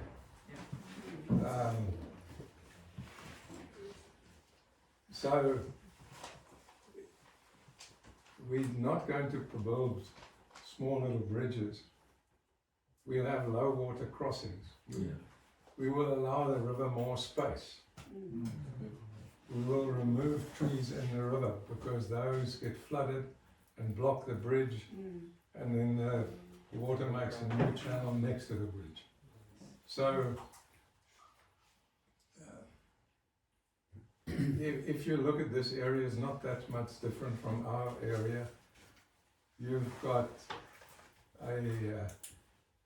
basically a shale geology here, and next to the river you've got sand, and all that sand has come from the mountains. So the water is going to come and deposit more sand. And doing anything in that, whether that's a 100-year floodplain or a 200-year, doesn't matter. Whatever you build there is at risk. So you're just going to accept that. So that was really what we wanted to show you. Looking at the river differently, looking at the risk differently, and then you can do other useful things like, in the case of fire, be part of the Fire Protection Association, take out insurance so that you can get a chopper, and you can do infrastructure insurance. So we had some infrastructure insurance, and they've actually paid for some of these pipelines and cables and things that have gone away. And I mean, the government, that's not insurance. You can't rely on that. So basically that's my story. If you want to go and have a look at the practical, if there's any question, I'm happy to answer. Thanks. Thank you very much for this opportunity. So we've given you each one of these papers, and we've sent out the link. So that link that you should just have a look on Google. It's a very, very basic thing. It might be a bit overwhelming when you start looking at it, but in time you'll start understanding it. And I'm not going to go into a huge amount of depth into it. So we've heard a lot about the same story. When the river comes down in this huge floods, the floods shape the channels. And then don't go try to clog it, because you don't have the energy and the funds to block these type of floods. We don't have it. So we need to work with it. So like you said, like create a low water bridge. Let allow the stuff to go past where it's possible. So that we influence the system, but a lot of our systems want to go into a braided system. That's the way that they work. So it's a shallower system, but it spreads out over a big area. If we channelize things, you're going to get issues. When you channelize, the energy goes down, you end up messing up with your water tables. It really causes a lot of issues. So when I came down now, I took, which I heard that I shouldn't have actually gone through the thing, but anyways, I drove via Verliesdorp side. And if you drive, you see all these undulating mountains, and then suddenly you see it's a level area. That's where the agriculture is. Why is it there? Because it's a sand deposit. It's been deposited over the years. The flood will go through there. So then it was channelized. So okay, river, you go there like a straight line, and then it makes 90 degrees, which is also very clever. When a big floods come in, that will work for 50 years, 100 years. But when you do get the big floods, they will go down. That is just it. And then they will take the deposit. And as it goes down, the deposits will increase. So there is this natural thing. So we mustn't try to. We must see where's the trajectory going and how can we work with it. We don't have the power or the funds to change these trajectories. We need to understand why is it doing it, and then when we go down, we'll try to show you practically, okay, what can we see? There's a very nice example of, you can see the floods that has happened in the past. I don't know how many years, but you can see it's very clear. But then you also see there's a huge amount of peat deposits. Where's that from? Why is that there? So for these sediment layers to form, something had to block it, and it wasn't gabions. No. Because gabions wasn't back then around. So if it wasn't gabions, what formed the barrier, and what removed the barrier? So we can say, like you mentioned earlier, that the road is 300 years old or whatever, and the road got damaged. So one can't say it's the biggest flood in 300 years. You can't say that, but that's not necessarily the only thing that has changed. Our river systems have changed. So the plants that used to be in the river is not necessarily the same plants as when the road was built. So maybe, what I say, what could happen is that a lot of these systems, where the systems are healthy, they can handle big events. When the systems are sick, they cannot handle these big events. So we need to look at system health. How can we get our systems as healthy as possible? Because they are resilient. Once you are all old and stiff and you're not going to bend so quick. So you need to say, okay, how can we make sure that we remain flexible, and that's health. All these invasive aliens and stuff, they are causing huge amount of problems. But yeah, I'm not going to go into it. But look at these things, and then once we're out there, we can ask. Can I ask you a question? I'm battling to get my head around sediment removal and its advantages. Yeah. No, I'm also questioning it. Yeah. It's like we're going to remove sediment. Yes, where do you stop? And where do you put it? Yeah, yeah. It comes from the river, surely it must stay. Yeah. No, I think there's a couple of things that, rearrange sometimes, Yeah. but I mean, sediment removed, you're going to take it all away? Yeah. It sounds too horrendous. So it is a very good question to ask, and I think one needs to think of the bigger picture. So we need to think the bigger picture. So what's going to Well, happen? we're given these now, we can go ahead and apply for money Yes. for sediment removal with a big machine. Yes. That sounds too terrible for us. Yes, where's Chuck Norris? There's he's standing outside. So run, Forrest. So that is a question. So I have been was speaking to the guys from the Park Agriculture saying. I'd just like to know the advantages and when it would be used. Yeah, and when to stop. Or is it going to be a continuing thing, and then what? Where does the sediment get taken to when it's removed? Agricultural. I mean, a lot of us come from high Where does the sediment go to when they remove it? Is there different situations for each site? Yeah, I think so. I think for that site, then and then Watercourse, the landowners agreed to stick with it. So it will enter the system eventually through the rainfall. So every area would have to be assessed. Yeah. And sediment It's removal not going to done land. or So maybe with the sediment, the one thing that I can say is try to keep your system healthy so the sediment don't get into the system. And I think that is something that each landowner can at least have an effect on. If you manage your water properly, the erosion should be much less. And if you manage your catchment properly, the sediment, so there's big studies happening in Lesotho and whatever, with all the dams, they're all silting up. So if the catchment management has got a direct effect on the sediment, to move the sediment is very expensive. So it's better to try to prevent it from happening. Can I ask this question? Yeah. I just got one question going through my mind, is that there are hundreds of landowners on this river route, okay? And you asked the question, where does the sediment go, why do you remove it? Is it not possible, because I looked at this video last night of Colin Thorne's, and what struck me is that nature must take its course, okay? And yet landowners are going to interfere in that. Okay, some for good and some for not so good. Is there not some way through environmental management support for someone to survey the route and advise the landowners as a group? This is where you can do good work, and this is where you should leave well alone. I just wonder if that wouldn't be beneficial. So just to respond on that one, so we're busy with a project in 24 Riviere. That's the most portable side. So we got some funding to get a LiDAR drone, and we're scanning the whole thing to 2 centimeter accuracy. So then from there on it goes to our hydrologist, and he can do a modeling. He can say, okay, so in this kloof, the catchment is this size. When a flood of this capacity, this is what's going to happen. When a flood of that capacity, this is going to happen. What we propose is opening this old secondary channel, then this will happen.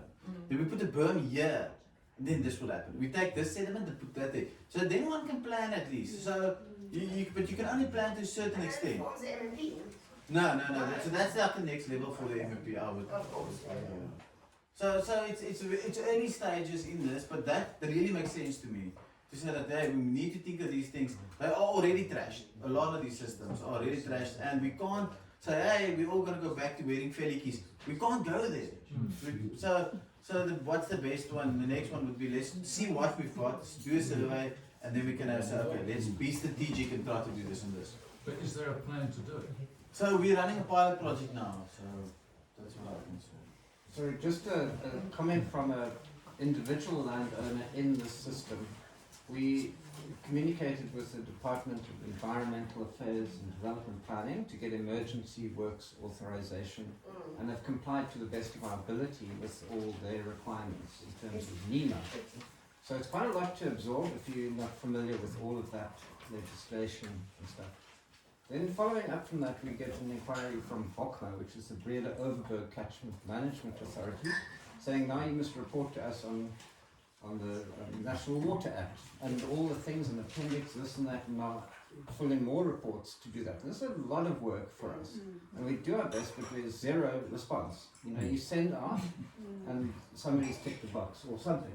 But I really do believe that this river system, because BOCMA asked us for where's our river management plan. So first I heard we needed one, but I was sort of thinking, where's your river management plan to BOCMA? You know, maybe that is something that we'd look at collectively to see if. So with the maintenance management plan, you wouldn't, if you have that in place, you wouldn't need to go through the section 30 to be able to remove. You'll put that in your plan, and then you've got your plan in your hand. Next time there's a flood, you've got.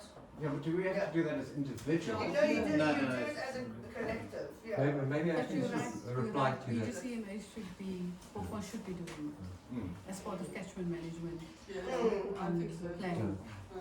Can I just tell you what we trying to do is and I'm speaking now from a conservancy point of view, is that there is funding become available which we can apply for, which we are busy doing the application for, sitting there in the back, and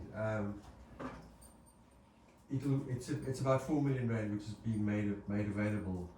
And the plan is that there are two things. The conservancy comprises the Jakkalsrivier, the Kromrivier, and the Botrivier. And the Jakkalsrivier has a river management plan, but it's not yet been implemented. I think there isn't one for the Krom. And the Botrivier has no river management plan. So our application is, from the conservancy side, is applying for the funding in order to implement some of the aspects of the Jakkalsrivier river management plan, to procure the development of a river management plan for the Watercourse. And 3 applies from the funds towards the Kromrivier, and fourthly, it's also to try and address the problem we have with the roads in the forestry areas that the Fire Protection Service don't have access to. So that's just an application, but that's the intention. And once we have a river management plan for the Watercourse, then we have to look for new funding to implement the plan. But it takes a lot. I can't remember how long it took to get the Jakkals River management plan, but it's a start.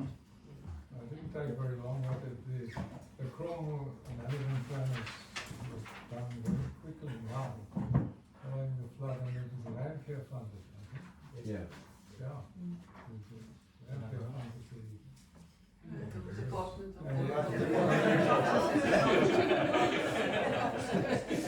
So is Swindenburg going to be, the Conservancy is working on this? Yes.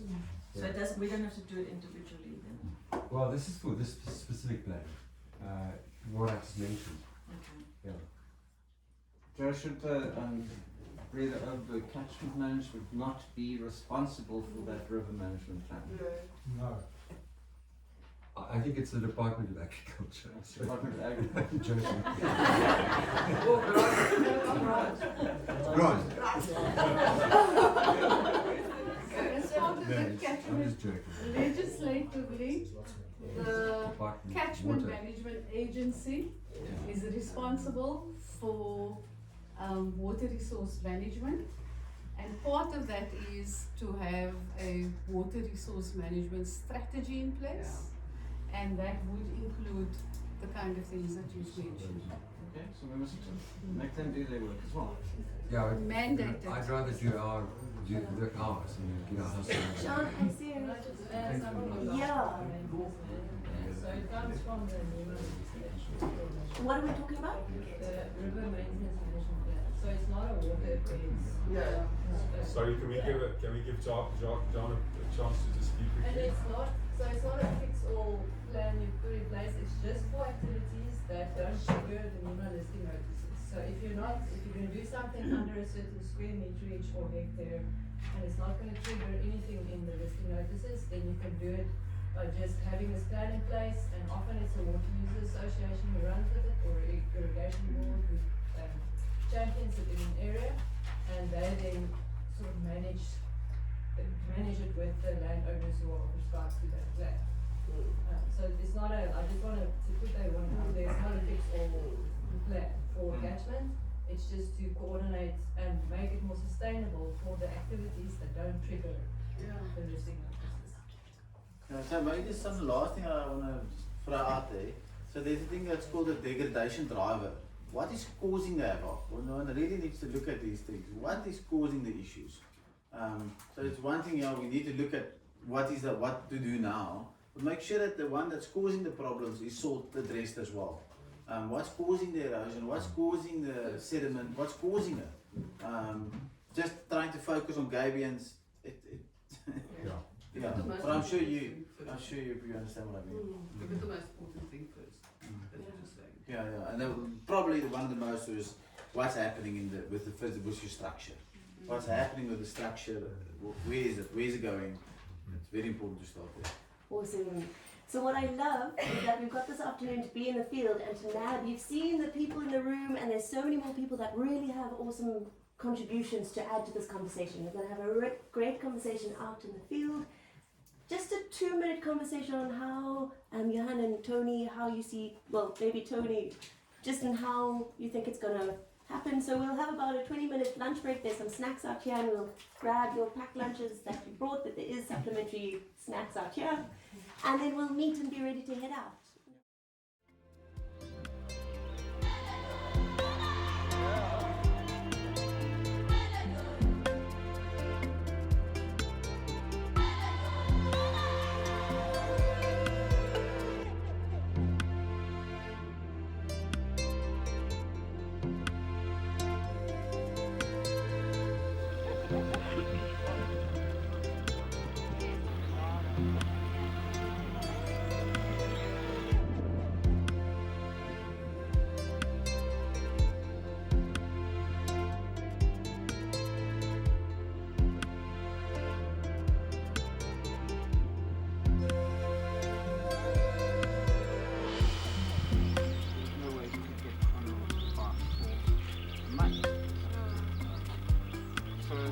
I've often heard people, yeah, but it's good for you, my soil won't wash away until it starts. Then you just go, soil.